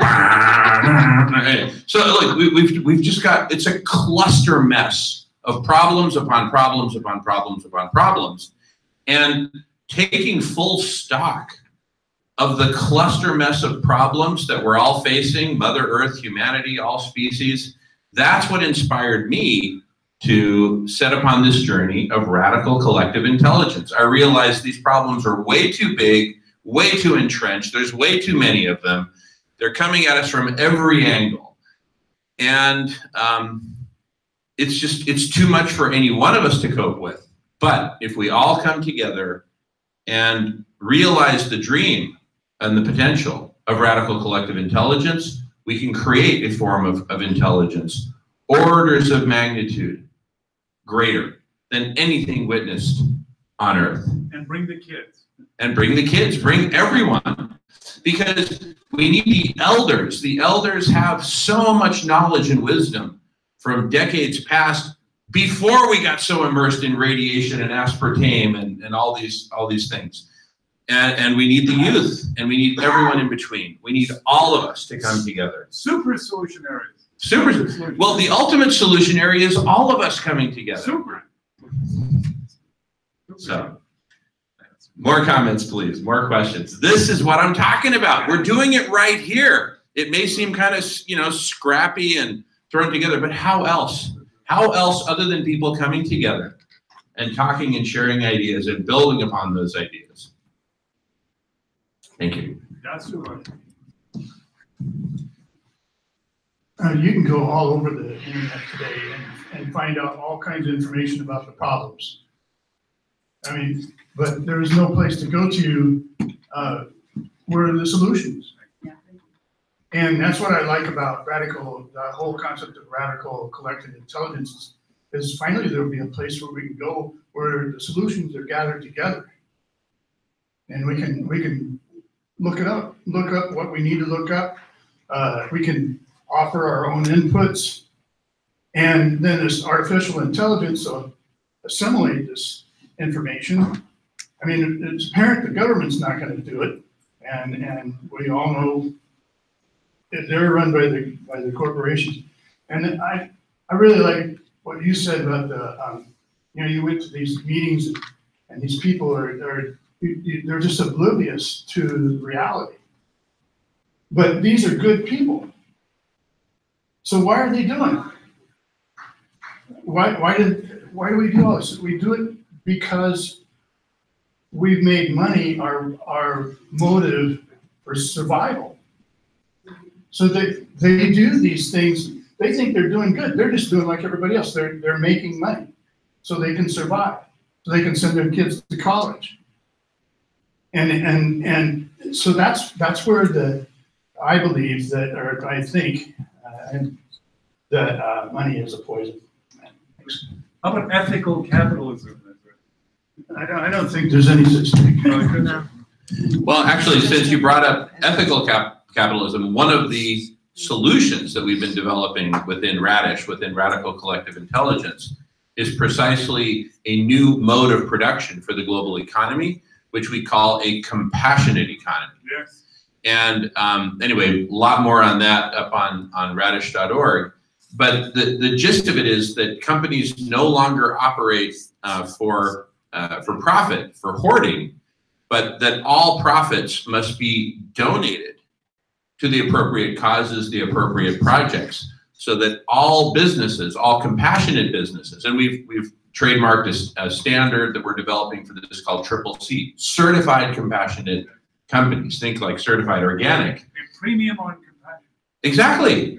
And as these become popular, we put compassion in fashion, and we edge the hoarding companies, the greeting companies. We simply edge them out of the marketplace, replacing them with compassionate businesses.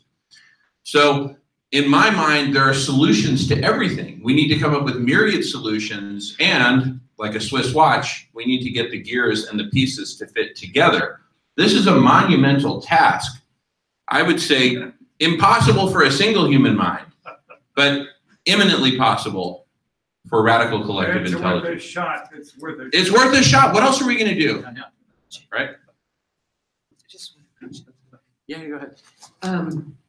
Just a few facts.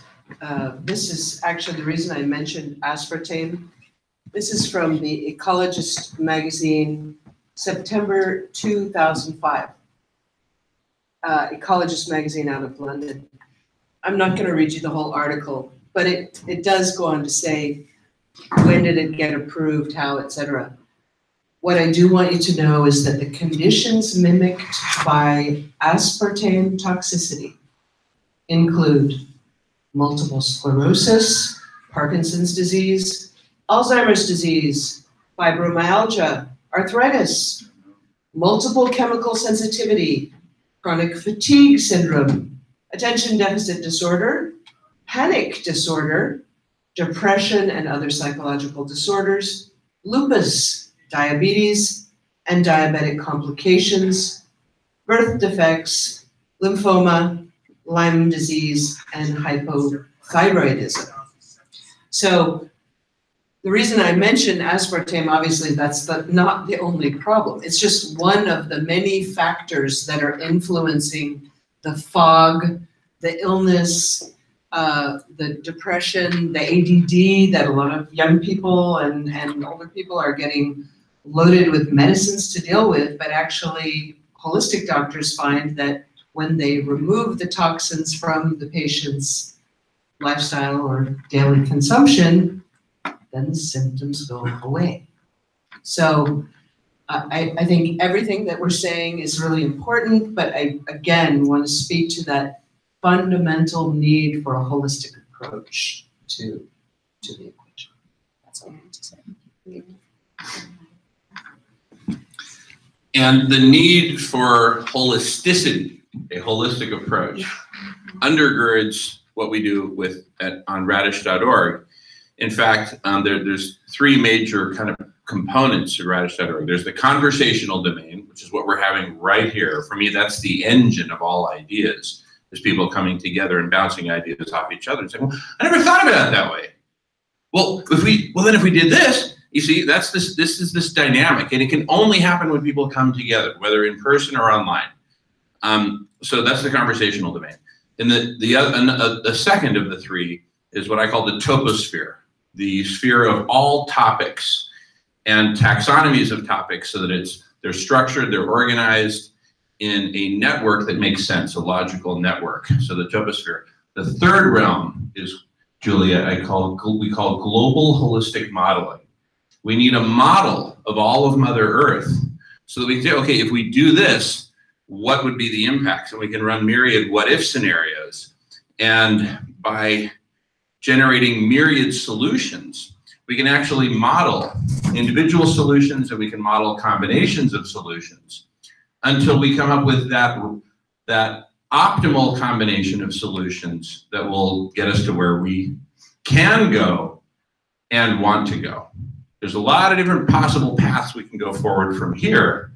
Most of them leading to very dark outcomes. Amongst those, are there any paths that will lead us to? Let's just think for a moment. I'm going to start walking. What would be sort of like a hierarchy of goals that we could aim for. The first base level is shut down nuclear so that life can survive, right? If we do nothing else, Guy, let's shut down all nuclear power plants, right? Okay, so let's just call that level 1. Level 2, perhaps we can refreeze the Arctic. Perhaps we can do other forms of shading that will prevent this abrupt climate change from just spiking exponentially and wiping us all out. How about bringing truth to the media across the board? Good idea. No more lying, no See- more alternative facts. I mean, how about advocating?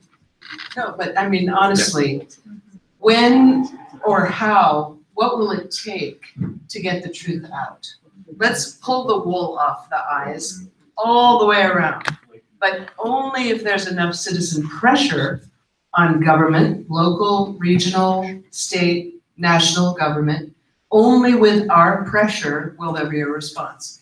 If you looked at some of what the young people did and all ages for the March for Science or the recent climate marches, I mean, people are moving and amassing, but until we really pull the wool off the eyes, shift the fact that Fox News is still it's getting more attention than any other media outlet. So people are getting fed what that certain part of the spectrum wants the masses to hear.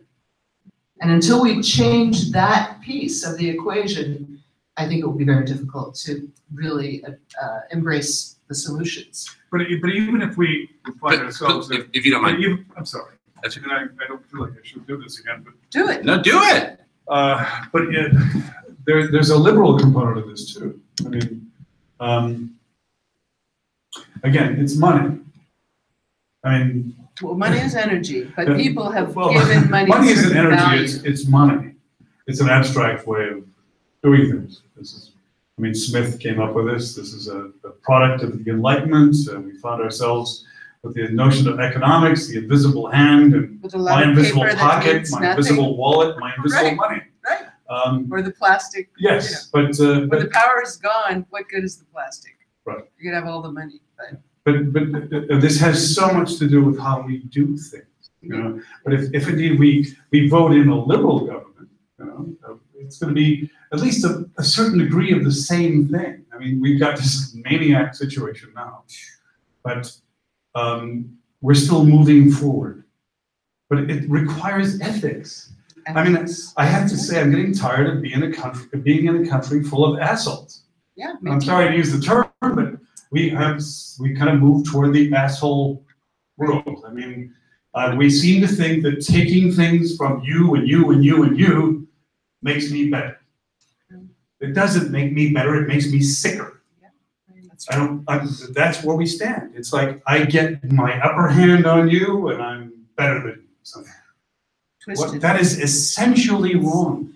And I mean, I'm having studied Marx a little bit too, and believe me, I do like money some, but as we move from the notion of a strictly material economy to why we work. There was just a piece on NPR the other day about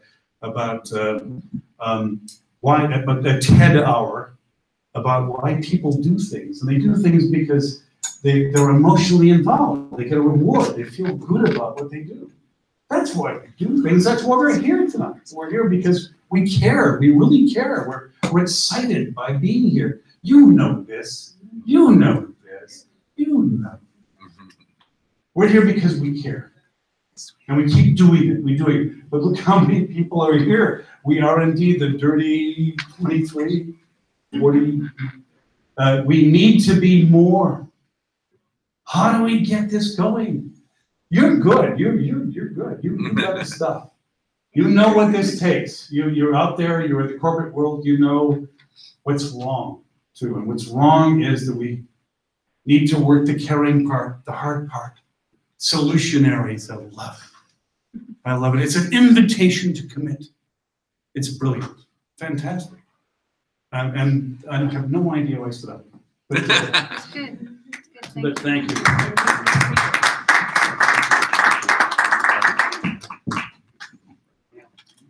you've got so much passion, so can you make some short films with these guys? I think. And get this out there? We're developing a thing called Sustain Extreme, which is so in parallel. It's a website called Sustain Extreme. And it's extreme solutions for sustainability. And it's entirely parallel. And I think that we need to talk. Yeah. And we're about media. We just look, we're basically, it's a affiliate marketing situation. We say, sell a product, we'll take the money and make it movies.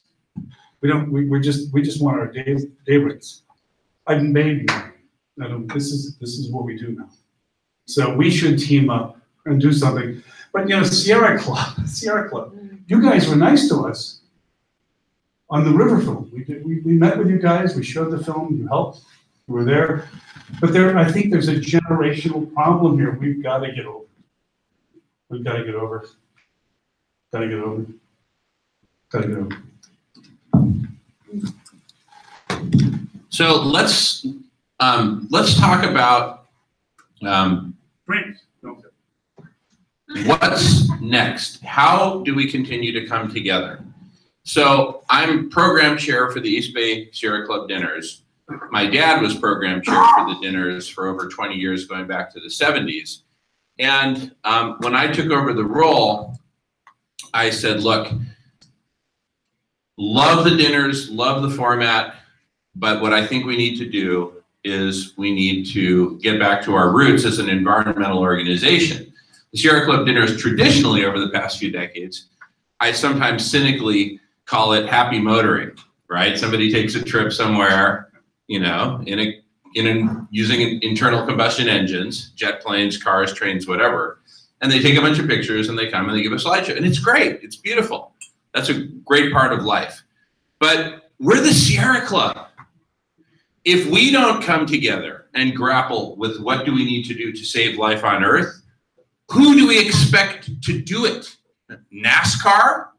The KKK?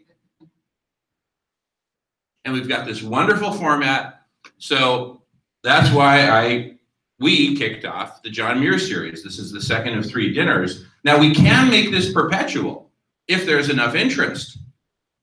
You see, online meetings are great, but there's nothing like in person, right? Where we get to break bread together, have a meal, talk, and then talk late into the night like we're doing now. We'll probably be here until 11. And really explore this, right? So how many of you all are in favor of this being an ongoing thing where we get together once a month, maybe you can't make it every month, but this be an ongoing venue for this kind of conversation? How many are in favor of that? Great. Can you take answers from the internet? We can take questions from the internet. In fact, they're often posted. We've got 40 people viewing right now online that we're live streaming this, and then we'll publish an edited version, which will be a lot better quality. And that's part of that's why we're building radish.org, so we can take questions and input from the internet and create a big global community that doesn't just have one meeting like this, but a whole bunch of meetings on a whole bunch of different topics. Because again, it's going to take solutions across myriad realms: political solutions, cultural solutions, media solutions, nuclear solutions, Arctic ice solutions, cleaning up the ocean solutions, coral reef solutions. We need so many solutions, right? It's like we need to come up with, I think a typical automobile has something like 15,000 parts. We need 15,000 teams working on the 15,000 parts that it's going to take to create the machinery of transformation, right? How many times a year, oh, if only they got Trump out of office, then we could do this and this and this. Well, yeah, that's one solution. But, I guarantee you, if we had Hillary in office instead of Trump, fundamentally, things would be not a lot better. We'd still be careening over the edge, right, of the cliff, headed towards extinction. We've had Gore. War. Gore, Gore. the last time they stole the election, you could have had Gore in it. Yeah, That would have might have taken. Yeah, Gore over W would have been a radical change. We would have gone on a radically different path, I believe. And I'm deeply disappointed in all of us, myself included. Why the heck didn't we stand up and do something about that at the time? So, I remember at that time, when the Supreme Court had caved in and W was taking office. I said to my dad, how could this be? And what, isn't anyone doing it? Well, there's a group in Marin County that's getting together and talking about this. And I said, well, great. At least that's something, right? What came of that? We need to take this beginning and turn it into a global movement. Now, how are we going to do that? Let's keep, yes, sir. In part, that man, right? You're the guest, you're the subject. I need to know a lot more about what you have to say. We've only scratched the surface. We need to actually know. Please come to the microphone. No, my voice projects. No. We need you on the tape, on the recording. But really, I need to know what you have to say. I think you have extraordinary depth, and I don't think we're getting it. I think that a situation like this requires even more a chance to really address you. So what I'd like to see is files, things you've written. I want a whole series of things so I can read them all and understand what you have to say. Because I felt what you had to say was great, was wise. But on the solution side, on the solutionary side, I need more. I don't know if what we just heard tonight was sufficient, at least not for my taste. I just need to know more. So stay with the microphone at least, please, until someone else comes. But have you seen some of Guy's presentations? No, I have to say, Jim McGreen over here, I've done a little film work with him, and I study the broad realm of what we're talking about here. Mm-hmm. You mean climate change? Like an idiot, Oh, gotcha. I'm just obsessed with it. So I need to know more about. I need to know what he knows that we need to know that maybe we can't find in an article. I need him to address. He needs to be really hosting a discussion that goes deeper. Normally he does. Normally he does. Yeah. So, but I know this is a general situation, and you got the Dirty Dozen, and we need to go further. So. Last month he had a presentation here. Yeah, so I missed that. I'm sorry. Forgive me.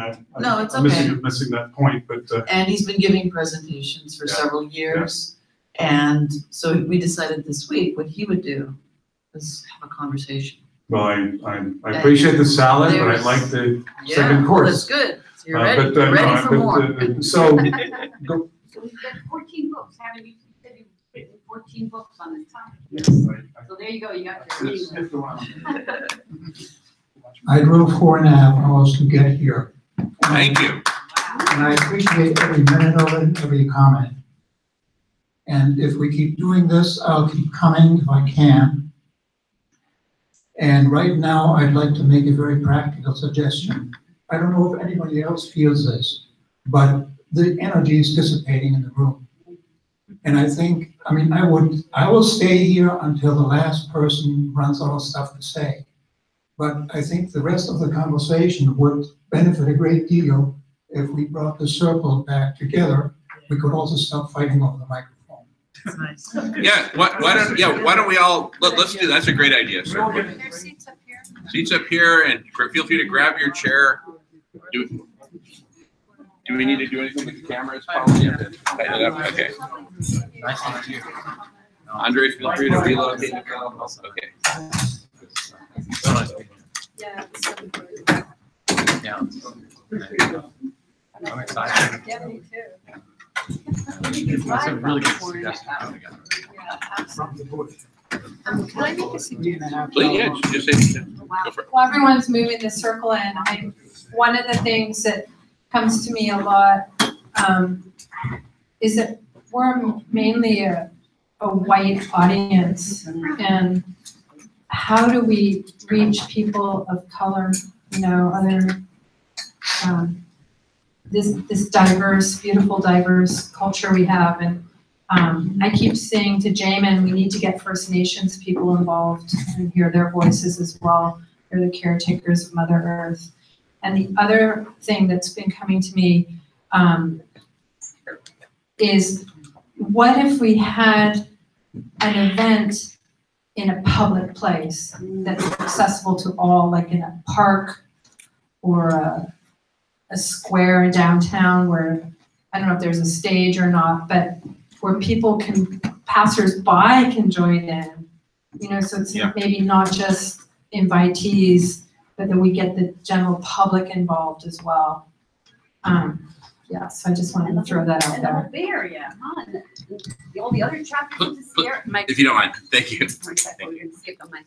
But just the whole Bay Area, like, you know, spend enough time so we can publicize it and get the other Sierra Club chapters involved and educate them. Like, I really think what you did last time was so enlightening.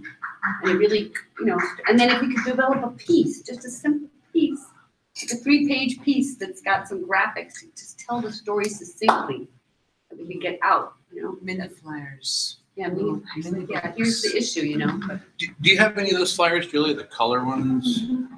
I just want to pass that around. So let me just talk about one of the other activities that I do. Speaking of public stuff, is I dress up as Darth Vader with like a full Darth Vader costume, flashing lights and everything. And I have a giant sign, which I'll show. First, let me just show the camera. It shows the Death Star, you know, with its giant laser beam, trained on Mother Earth. I'll just pass it around. And the Death Star is starting to destroy Mother Earth. And on the Death Star, it says abrupt climate change in big block letters. And at the bottom of this is a giant sign, 3 feet wide, 4 feet tall on a 10-foot pole. So there I am as Darth Vader with this giant sign. At the bottom of the sign, it says, which side are you on? Right? In the side of the Death Star of destruction or of Mother Earth that's being destroyed. And I sing. So I have a microphone. I have 2 amplification systems, one for the background music and one for my voice. And I sing songs. I sing Spanish love songs. I've done this a full day at UC Berkeley, a full day at Stanford, a full day in downtown San Francisco. And the response is very positive. It's also a bit draining, but I love doing it. And I think we need to find more creative ways to reach out and invite other people to the conversation. And Sierra Club dinners, public events, online forums, Street theater, mural painting, mural paintings. get some classes involved. Great teachers. Yeah. So I encourage everyone, so, you know, a monthly meeting is one thing, and, you know, sometimes you can make it, and I sure appreciate those who have traveled great distances. Last time we had people flying all the way out from the Midwest to join. Our friends from Santa Cruz, Adolfo and Julia drove up from Santa Cruz, as did Peter. So people are coming from far around. I think this has great potential, right? Like I said, it's a bit messy, right? We don't know what we're doing here. We don't know how we're going to get from here to where we're going. We don't even know where we're going or what our target should be. We talk about shutting down nuclear. We're all going to die, so let's shut down nuclear. One of the issues I have with that message is it's not very inspiring, right? It's kind of like, ooh, what a downer. Like, we really screwed up, so let's, you know, mitigate some of the damage before we all die, right? And so I just really wonder, is that going to carry the day? Do we need to set our sights higher and broader for some bigger goal, like saving all of life on Earth, including human life, right? People want to survive. So, I mean, it may not be very practical, but the Earth would be better without us. The Earth may be better without us, but you see, here's the thing. Let's say if right now we flipped a switch and all humanity just died, right? The nuclear power plants would all go Fukushima, right? And we ionize the atmosphere. We end up with a dry, hot, radioactive, atmosphere-free, lifeless rock. another Mars or Venus, right? So it's not time for us to check out quite yet, right? At a minimum, let's shut down the nuclear power plants. But to do that effectively, A, we need time, and B, we need mobilization. We need materials, we need concrete, we need expertise. So how do we get all that mobilized? How do we buy time and how do we mobilize people? Well, how do we buy time? We got to refreeze the Arctic. Well, how are we going to do that? We got to figure that out. How are we going to mobilize people? That's what we're figuring out right now. Pardon me? You gotta mobilize the people first. You got to mobilize people first. Bring them to the awareness so that they're motivated to be a part of the solution. Right. But first, you have to clear out the stupor and clear out the toxicity. This is just a huge undertaking. So I think that what we need is more of the people like we have right here in this room right now. You notice there were a couple times as many of us an hour and a half ago. And little by little, some of those people would be like, oh, this is a downer, and they'd leave, right? Just get tired. They get tired, or, you know, where's the, Long drive home. where's the candy, right? You know, where's the feel good, right? So we need people like us who are willing to stay in the conversation and stick with it, no matter how ugly it looks, no matter how bleak it looks. Look to your left, look to your right. You're looking at leaders. You're looking at pioneers. You're looking at people who are willing to stare the abyss in the face and say, fuck you, right? We can do better than this, right? So it starts with us. Oh, please, Greg. I appreciate it, thank you. And this is a downer question kind of because on the subject of fear, I think people are afraid because they see what happens to people who stand up. I mean, and even when somebody burns themselves to death, what happens? What is the result of that? Silence. But you've seen people on TV being dragged out of, you know, meetings and off planes, and I mean, we live in a police state. Yeah. So it seems to me that the only way is to have street theater, because they can't really arrest you for that. Yes, they can. Yes, they do. And buddy systems. Everybody needs a buddy, someone that they can really turn to for support, helping. Thanks, Jimmy. I just think that because it does require a certain solidity and fortification of will and of courage, we need buddy systems. We need to not feel like we're alone. We need to actually connect with people that will be through the time we have ahead there when we need to say, hey, let's talk. You know, I'm feeling alone with all this knowledge. So I think buddy systems are very important. Sometimes we can't even talk with our own families about these hard truths. In the last meeting we were here, there was a gentleman who was speaking in detail about his feelings. Do you remember the guy who was sitting sort of right here? And he's like, hey, I got really concerned for my family. I put together this whole slide presentation. I got them all together. I sat them down and I'm like, look, this is what's happening, da da da da da. And they were like, yeah, well, all right, Dad, can we go now? And he, at that point, just was like, you know, what do I do now? And you can tell me that this is happening to the elephants, and this is happening to the lions, and this is happening to the rhinos, and this is happening to the grasslands, and this is happening to the rivers and the plastic in the ocean. Okay, well, that's happening, but all I really care about is my family, and if it's going to affect my family. But then he couldn't get his family to engage on any of it. So what I think is really important is that we each, and everyone you know who really does care about this and want to be involved in navigating, hopefully away from the worst case scenario, and saving as much of the beauty, the life, the potential, the ecosystems as we possibly can. We do need to support each other in new ways with love and compassion toward ourselves and toward each other. And buddy systems, I should say. You first. Thanks. A guy, McPherson is a doctor, and like he says, if you have cancer, the doctor is obligated to tell you if you're going to die in a few weeks or something. He's obligated to tell you. And Dr. McPherson is also a realist, so he's coming out and he's telling us the way he sees it, and he sees it probably better than any of us. He has real courage. Yes, very, very courageous man. I applaud you.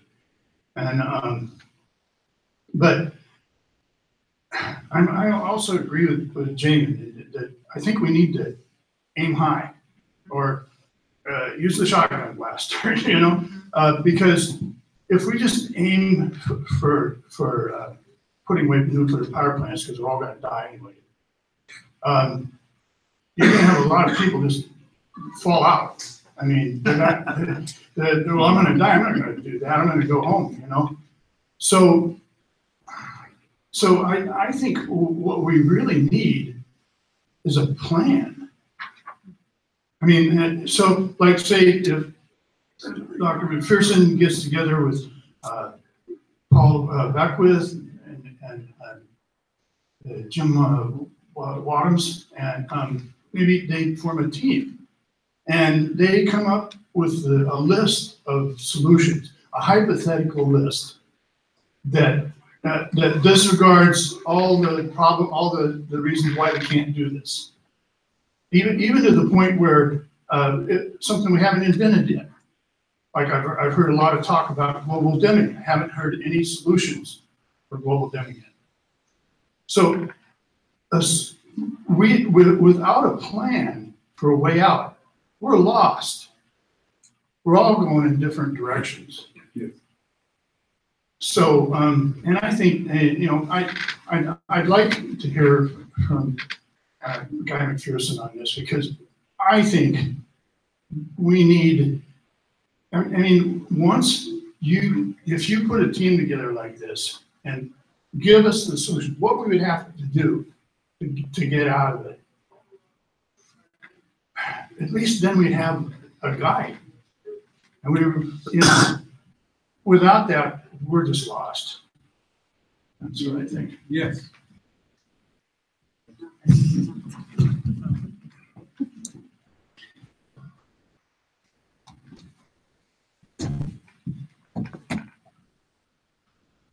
Everybody dies. All species go extinct. More than 99% of the species that have existed on this planet are now extinct. Half a dozen species of our genus, Homo, are extinct. We think we're so unbelievably special that we will never go extinct, that we have to somehow forestall our own extinction. We're in the midst of the 6th mass extinction on planet Earth. We're in the midst of abrupt climate change.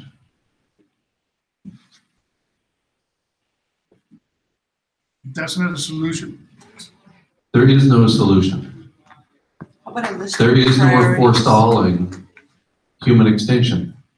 You're all going to die. Our species is going to go extinct. It will happen in the very near future, both of those. How about a We list of cannot live priorities on this planet for the now? with an ice-free Arctic.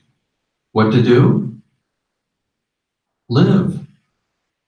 Try to clean up our mess before we leave the planetary stage. Yes. Yeah. That's what I'm suggesting. That's what I've been suggesting all night. The man is asking you for a plan. What's the Give us plan? The plan a is to, 12-step program. okay.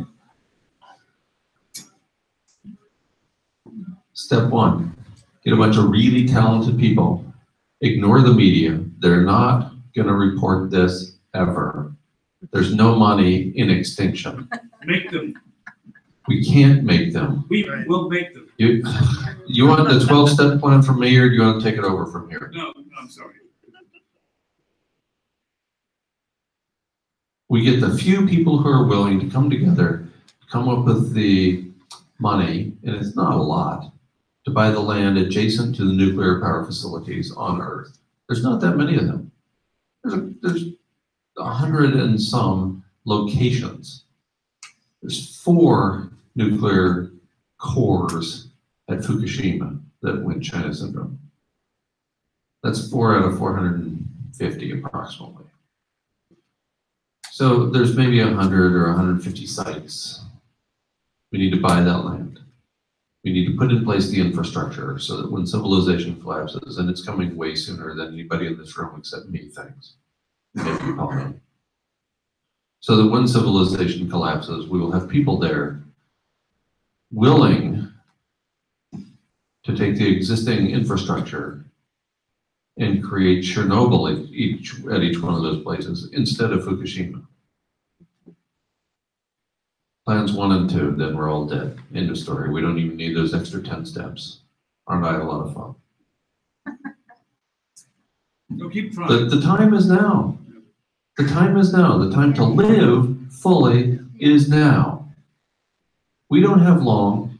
Our species will not persist in the face of an ice-free Arctic, period, end of story. That ice-free Arctic is projected to occur in 2016, plus or minus 3 years. It's coming soon. We won't be around much longer, folks. You gonna clean up the mess we made on our way out the door? That's the point of tonight. I would like to see that happen. I don't know how to make that happen. I'm a conservation biologist with a few $100s. I don't have the money, I don't have the intellect, I don't have access to the material. I can't make this happen. That's why we're meeting with all of you. What about radical sequestration? The question was, what about radical sequestration? Won't even make a dent. Sequestration of carbon dioxide at this point, it won't even make a dent in the interest, much less the principle. I understand there's a process where we can pull carbon and no, I'm sorry. The United States National Academy of Sciences in 2015, and within a few weeks, a European body of similar stature concluded that geoengineering will not help, concluded that carbon sequestration cannot be done. This is 2015.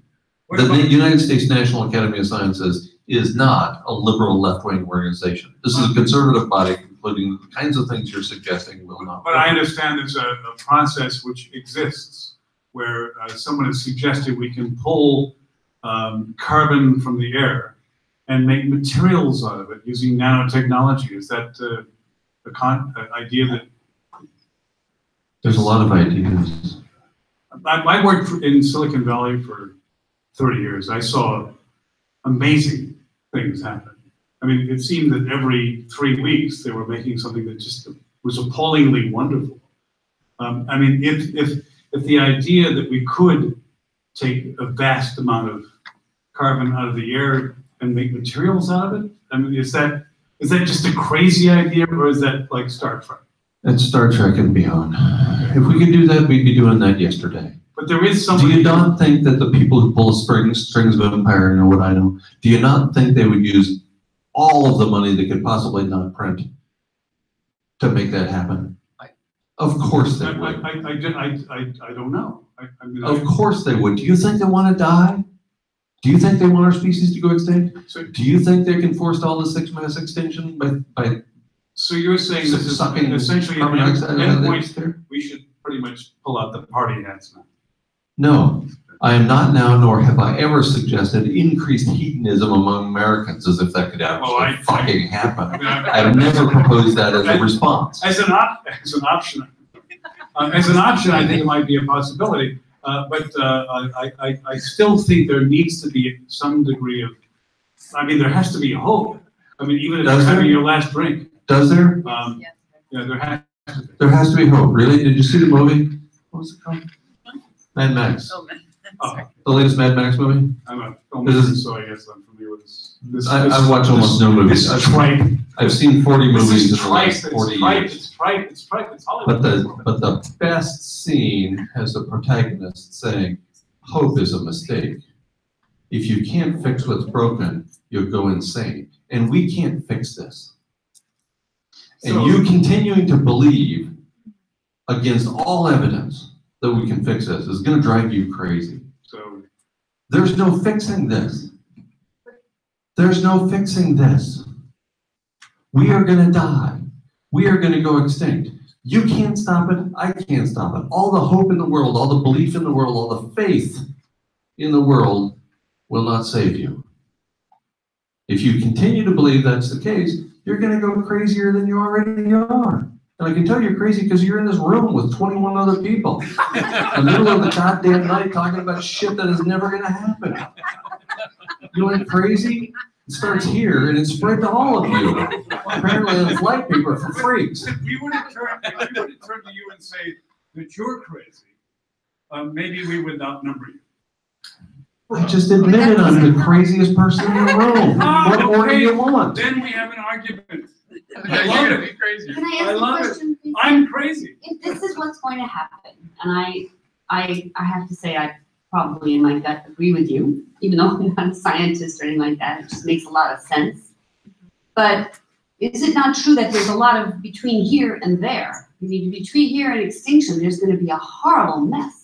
When our economy starts to collapse, and when this starts to get realized, like our whole economic system, the selfishness of mankind will come out. There'll be all sorts of horrible things happening. Now you So all got of a it. sudden, providing the resources to shut down the nuclear power plants will probably be the last thing that people will start thinking about. They're going to start thinking about their own survival or asking for pills. Can you give me the pill I can take to commit suicide because I can't provide and live the capitalist life that I've been, deluded to lead my whole life and bring my kids up in. And like, how are we all going to face this? Like, are people planning for this? Are there people, if we're not putting our time and energy into trying to figure out a solution for a situation where there is no solution, should we not be then trying to put together a plan for how we can, in an orderly manner, not just the nuclear power plants, but how can we plan for the death of all of us? How's it going to happen? Like the banking system, the stock market's going to collapse, and then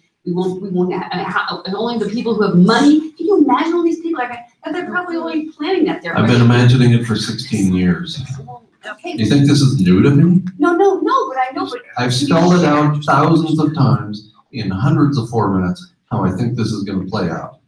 Could you give a recap or no? Or pick one of your books. Which one should we read? GuyMcPherson.com. Okay. There's thousands of tidbits there. How's it going to play out? Badly. It's going to be ugly. Yeah. On the other hand, we're going to see the best behaviors of human beings come out. Our behaviors will undoubtedly be exacerbated. Evil people will become more evil. Good people will become better. Compassionate people will become more compassionate. People will throw themselves into the brink to stop nuclear power plants from killing all life on Earth. I'm certainly in that group because I know that I'm going to die. I'm stunned I'm still alive. I'm stunned we didn't have an ice-free Arctic last year that caused my death. I'm living on borrowed time. I'm perfectly willing to throw my body onto a nuclear power plant on the 0.000000001% chance that it might make a difference for a microbe in the future. And I suspect other people are equally willing. I have no hope. There is no hope. And yet, in light of that, in light of the fact that I'm going to die and our species is going to go extinct, I am willing, and because, in fact, not in spite of, but because of knowing this, I'm willing to sacrifice my life for the potential for microbial life on Earth 100 years from now. That's going to happen anyway. Not necessarily. What's going to happen anyway? No, the microbial life will survive. Not necessarily. Not if Why? No, I mean. How? What's going to With happen? no atmosphere on Earth, we become Mars? There's no life on Mars, by the way. So, this will continue. I mean, is this, I mean, this is. With this what is- evidence this do you is- suggest that this will continue in any essentially, way? You're an environmental nihilist. I mean, you're a nihilist. He's a scientist. I mean, what kind? I'm sorry. He's a I'm scientist. He's a nuclear power He's a plant. scientist. So I'm he really knows lost in this. how the science works. It has nothing But to do what with our science? emotions I mean, or I any other thing, religiously any other study fantastical science thing. all the time as a Science. just a citizen. Period. I do. Science. But Period. this is the same. We all know it's going to die. It's all going to go away. Yeah. But we do have some control over what's left. And that's terribly important to us. Exactly. That's exactly what I've been saying Exactly. all night. Right. We do have, we might We have can, some we control could. But over the this picture- not becoming Mars. Well, then but give us some. I already did. I gave you the two-step program. You want more. Yes, You I want want more. you want insurance that you're gonna live a long time, have lots of privilege, and that your kids will live forever. I want you to work harder for us. I've been working for free for you for 9 years. Not for me, not for me. I mean, really. For all of I mean, us. honestly, I mean. I've been working for 9 years for free for Well, I've planet done Earth, the for same- life on Earth. Look, Don't accuse me of not working hard enough. I've made films, I've done things about the environment, which have had significant effect. This isn't a competition here. I'm basically saying, why dispel hope? We do have some chance. Hope is a mistake. No, If you can't fix we what's can broken, do things. it'll drive you We insane. can do things. I'm already insane. We can do things. Clearly. So, I mean, give me a We can do things, and I've indicated what kinds of things we can do. We cannot prevent our deaths. We cannot prevent our extinction. I think you underestimate massively. I really do. And I leave it at that. Can I say something?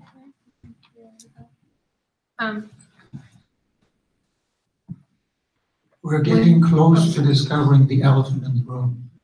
Right. Thank you. Right.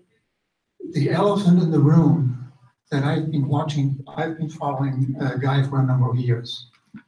The elephant in the room in this conversation is, once we talk about extinction or massive disasters, what we're really talking about, but never saying so, is my death, your death, yours. Guy has dealt with that in his own way. In my humble opinion, it could be expressed better. Guy, I have a book for you. Now, the problem with this topic is that it is much larger than extinction and all the solutions that we might be thinking about. One of the problems is that we are fascinated with a certain cliche. You got to give people hope. Yes.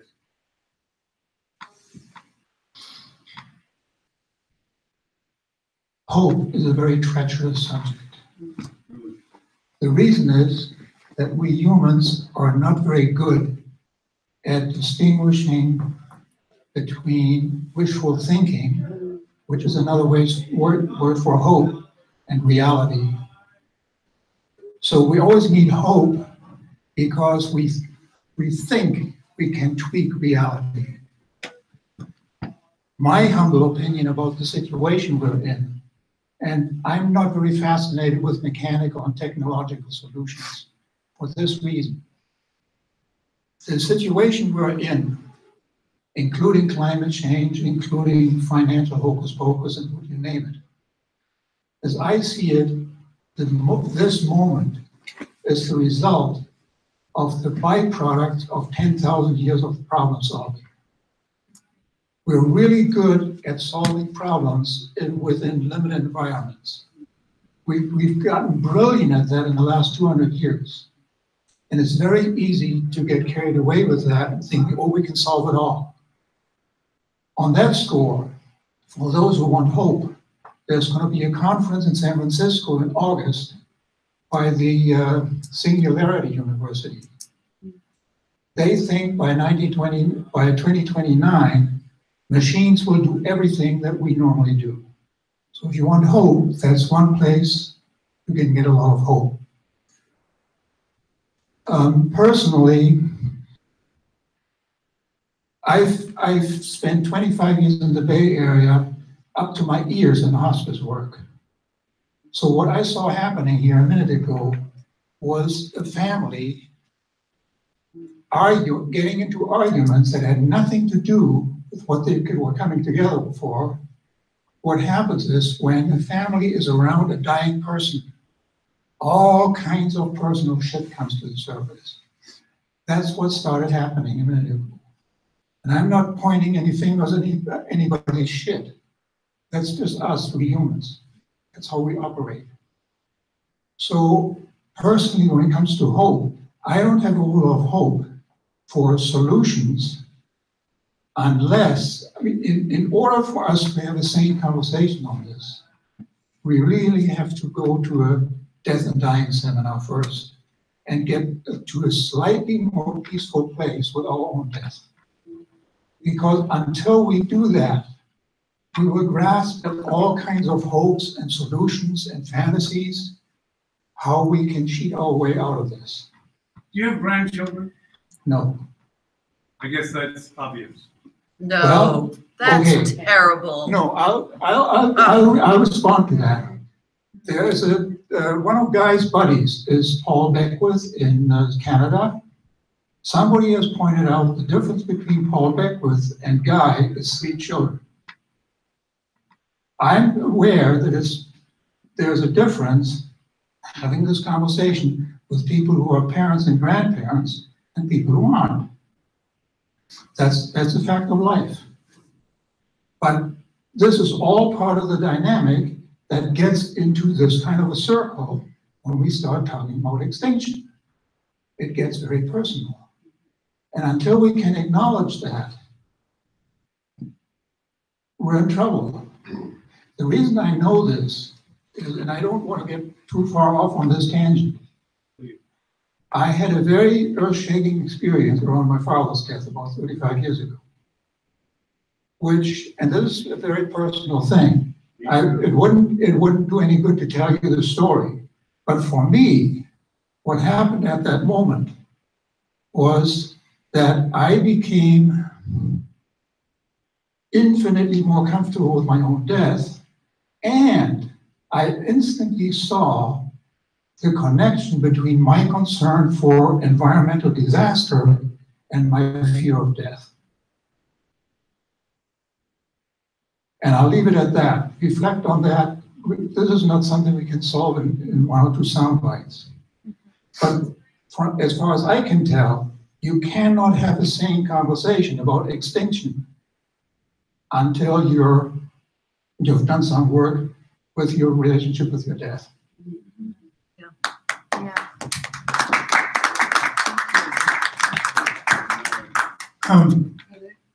This gentleman hasn't spoken at all yet. I have a very quick comment. If I may be so presumptuous as to summarize Guy's massive body of work in 4 words, it is, we're out of time. That's it. Yeah, I appreciate that. I mean,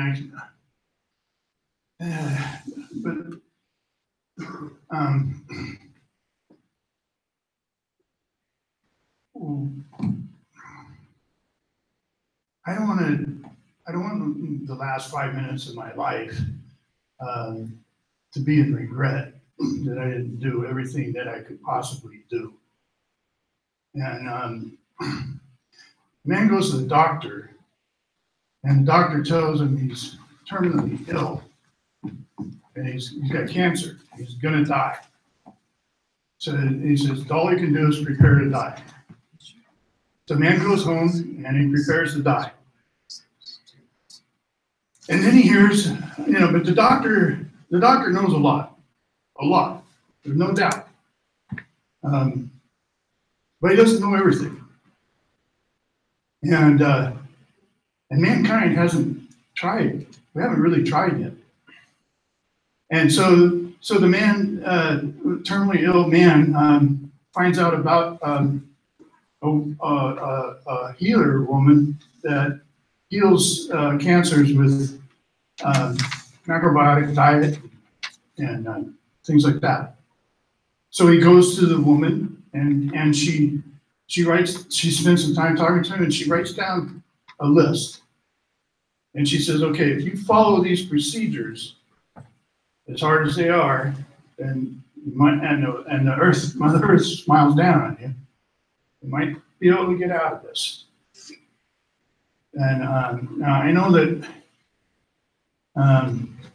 that would breed hope.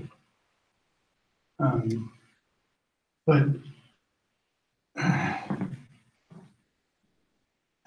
we need experts to give us a way out. You want. And that's why I'm encouraged about radical collective intelligence, because, you know, it gives us a place to go to and at least exercise our, you know, what we can do, you know, to get out of this. I don't want to just throw up my arms and give up. Yeah, I tend to agree with you. I just want to say something to the circle.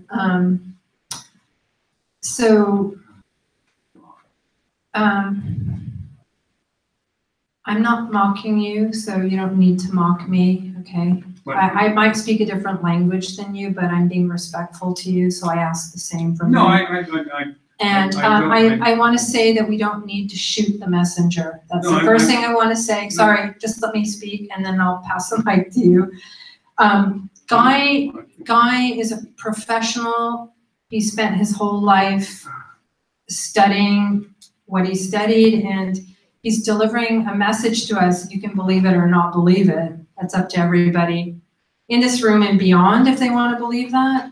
My own way of dealing with it, I'm an intuitive person, so I don't have to prove this stuff. I feel it, and I think a lot of people do feel it. And some feel it by watching, observing nature. You can see that things are dwindling. There are fewer butterflies around, fewer bees. I don't need to go and do a scientific formula for that. I use my senses and I can see it. And my way of dealing with this is non-attachment. And we're all gonna die anyway. I mean, we're born and we live and then we die. So, you know, the concept of extinction is a strange one. I'm kind of fascinated by it because I know that there's been extinctions before, but it's pretty fucking amazing that all of us have chosen to be here to witness this and to participate in this. And personally, I just ask questions about that. Why, you know, and what is the meaning of this? And what I like about what Jamen and Guy are doing and proposing is that we stop being so homocentric and become earth-centric, because we sure got off that track. And if we put Mother Earth here and ourselves around her, then we will take right action to not care so much about ourselves, but to care about her and the other living beings on this earth, which we have turned our backs on, and we have not protected, and we have not taken care of. And shame on us. Shame on us. How many hundreds of years have we turned our back on Mother Earth? White male ruling this planet. That's what has got us into this shit to begin with. I'm gonna call it on the patriarchy, because this has got us in this mess. But we're not gonna get out of it. So practice non-attachment. And it's really hard to do, but you can do it. And then what we can do is, by being Mother Earth-centric, Gaia-centric, is we can do what we can do to make sure we put the campfire out before we're gone. Whether it's a natural death, you might die tomorrow by, I hope you don't, but you might die by getting hit by a car, or your plane might crash. Any one of us. You know, we don't know, but we can spend every last moment of life on this earth and every last breath trying to do something that will maybe, if there is that chance of preserving some form of life on this earth after we're gone, if we're gone. Well, how about what happens to the rest of us after The rest of us. I don't understand what you said. Yeah, it's. I don't understand what you said. You don't understand. I'm not expecting you to understand, but, and I'm saying that respectfully. And that's okay. I mean, I just think that's your journey. And maybe you want to investigate a little bit about Buddhism. No, I have. Okay. I have. I'm a generalist. So you should studied most of the stuff you're talking about. Okay. I don't know what you're talking about. I have no idea what you're talking about. Okay, that's okay. I have to say That's that his choice. in terms That's of what his we're choice. facing, You'll have to let it be. what we're facing, that's my truth. I swear. If I may, Yeah. just, I gotta go. I gotta go.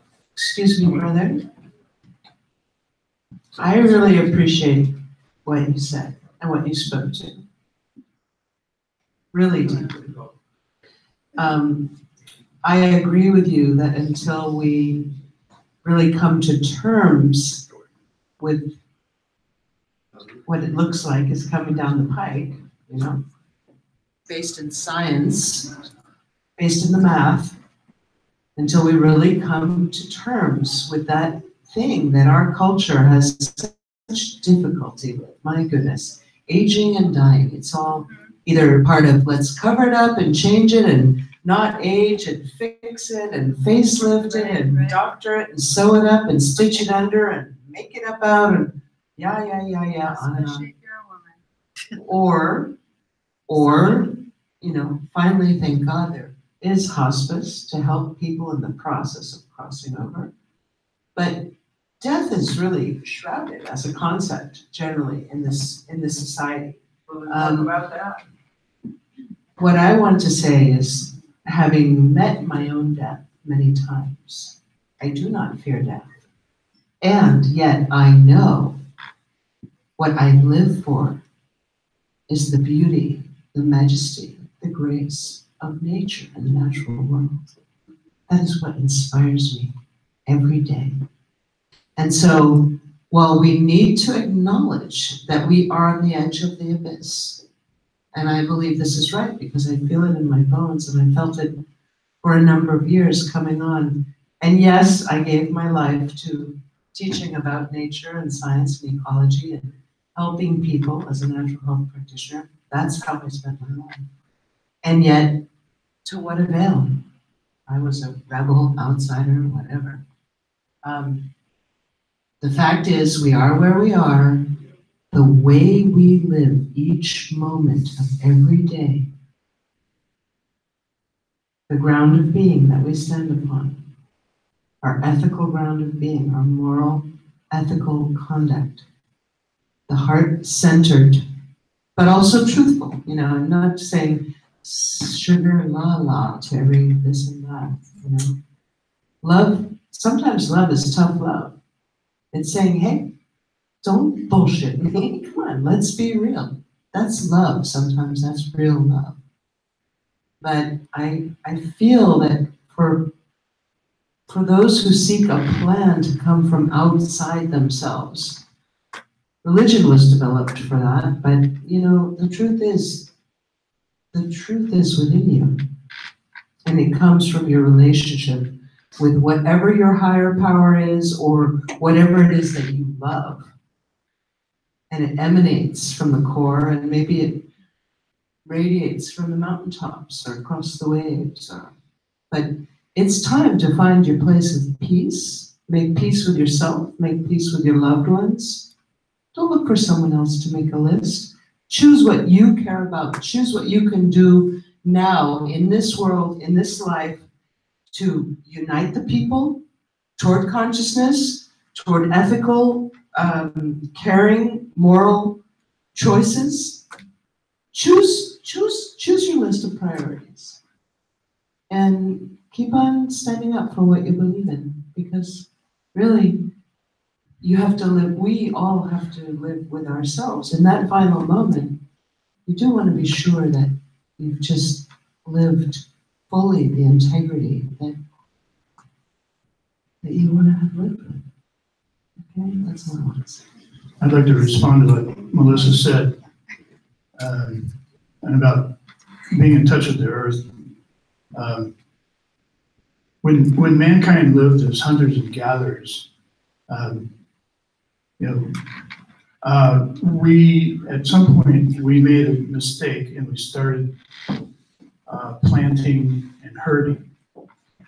And that caused population overshoot, kind of McPherson refers to.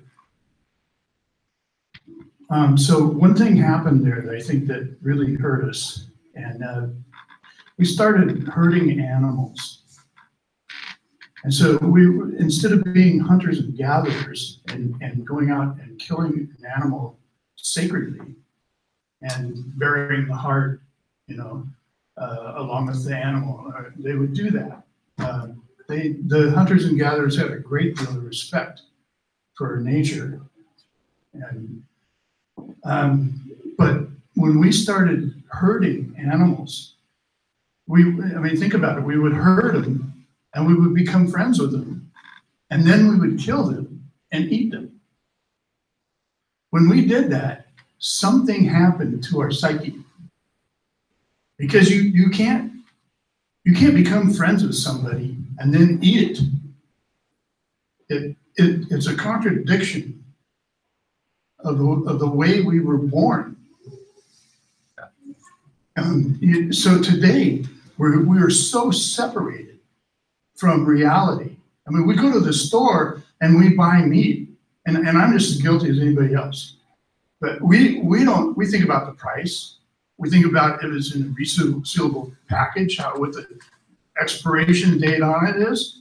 We don't give one thought for the life. Speak for yourself. That was, so sure, so many it's people time do. to rethink your way of relating to the food. Yeah, right. So I guess the point I'm trying to make is that the animals, this caused a crossover in our brains, and animals were the first form of money. And so I really think that we're all poisoned today. And I think that we've been under the influence of this poison for so long that, we've been fighting global warming since 1970 when the first Earth Day came about. And we've been losing the battle because we're all operating under the influence of this poison. And so this is why I think if we get rid of the poison, it's just like Alcoholics Anonymous. You can't keep using alcohol. You have to quit completely. And once you quit, then you start to realize that all these crazy things you did was because you were under the influence of a poison. And I think that's why we do all the crazy things we do, is because we're under the influence of the poison. And if we can get rid of that poison, who knows what we can do? We have imaginations, we have computers. There's things that we might be able to do. And I love Guy McPherson. I think he's awesome. And I appreciate that he's bringing this to our attention. But it's time for us to wake up and start putting our heads together and figuring out how we can get out of this mess. And I for one, I don't want to throw up my arms and give up.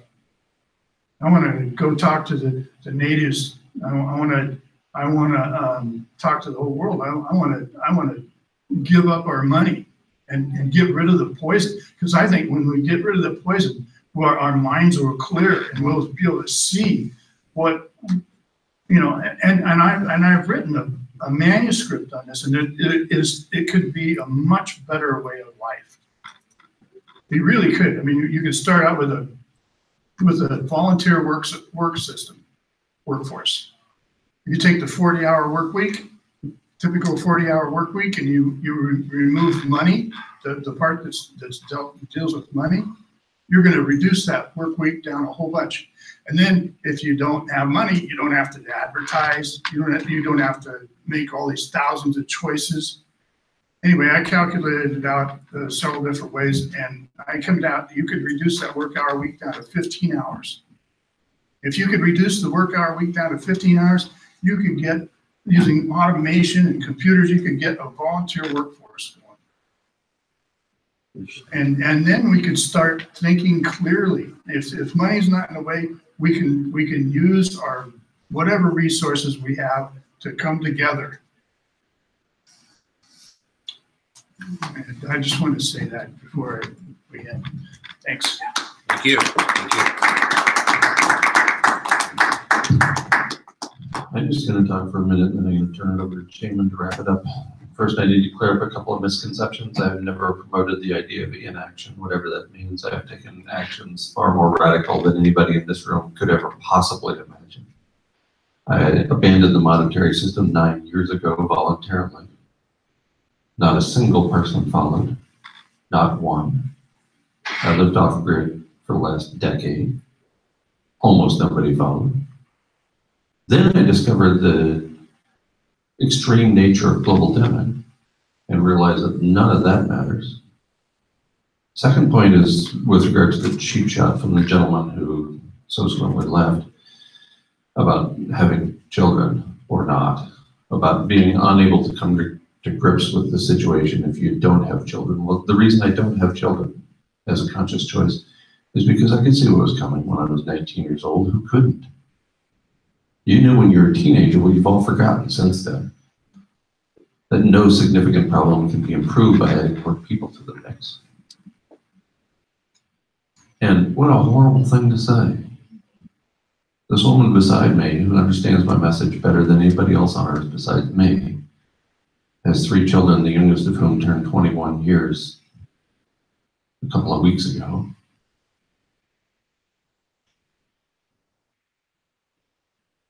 And you think she's lesser or more because of that, because she has children?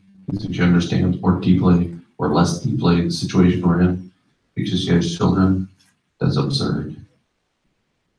And finally, and most importantly, I want to thank all of you for staying here and staying here this long and participating in the conversation that so few are willing to have. You are courageous people and now exhausted people. And thank you very much for hanging in here. I really appreciate it.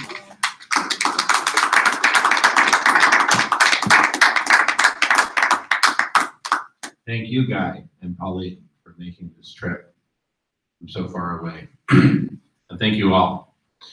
I am really inspired by what we've accomplished here tonight. I don't know what the future holds. I don't know how long we have left, and I don't know what we're going to accomplish in that time. But to the extent we accomplish anything, it will be because of meetings like this one tonight. And I, for one, want this process to continue. In 4 weeks, put it on your calendar, sign up. We will have the 3rd and final Sierra Club dinner of the series, the John Muir series, Answering the Call of Life. Please come, please bring the best people you know, the people who you think can really contribute to this conversation. And thank you all for signing up for the email list. I will email you information about upcoming events, whether online or in person. You can opt out at any time. I'm not here to harass anyone or whatever, but please feel free to respond and let's engage. This is what I do. This is my life work at this point. It has been for the last few years and will be to my dying breath, bringing people together to form the radical collective intelligence and see what we can do, what's possible. So onward, onward and downward, onward and upward, onward and flat. We don't know where we're going, but let's go there together. And let's get one more for the Gipper. You're welcome. Thank you all.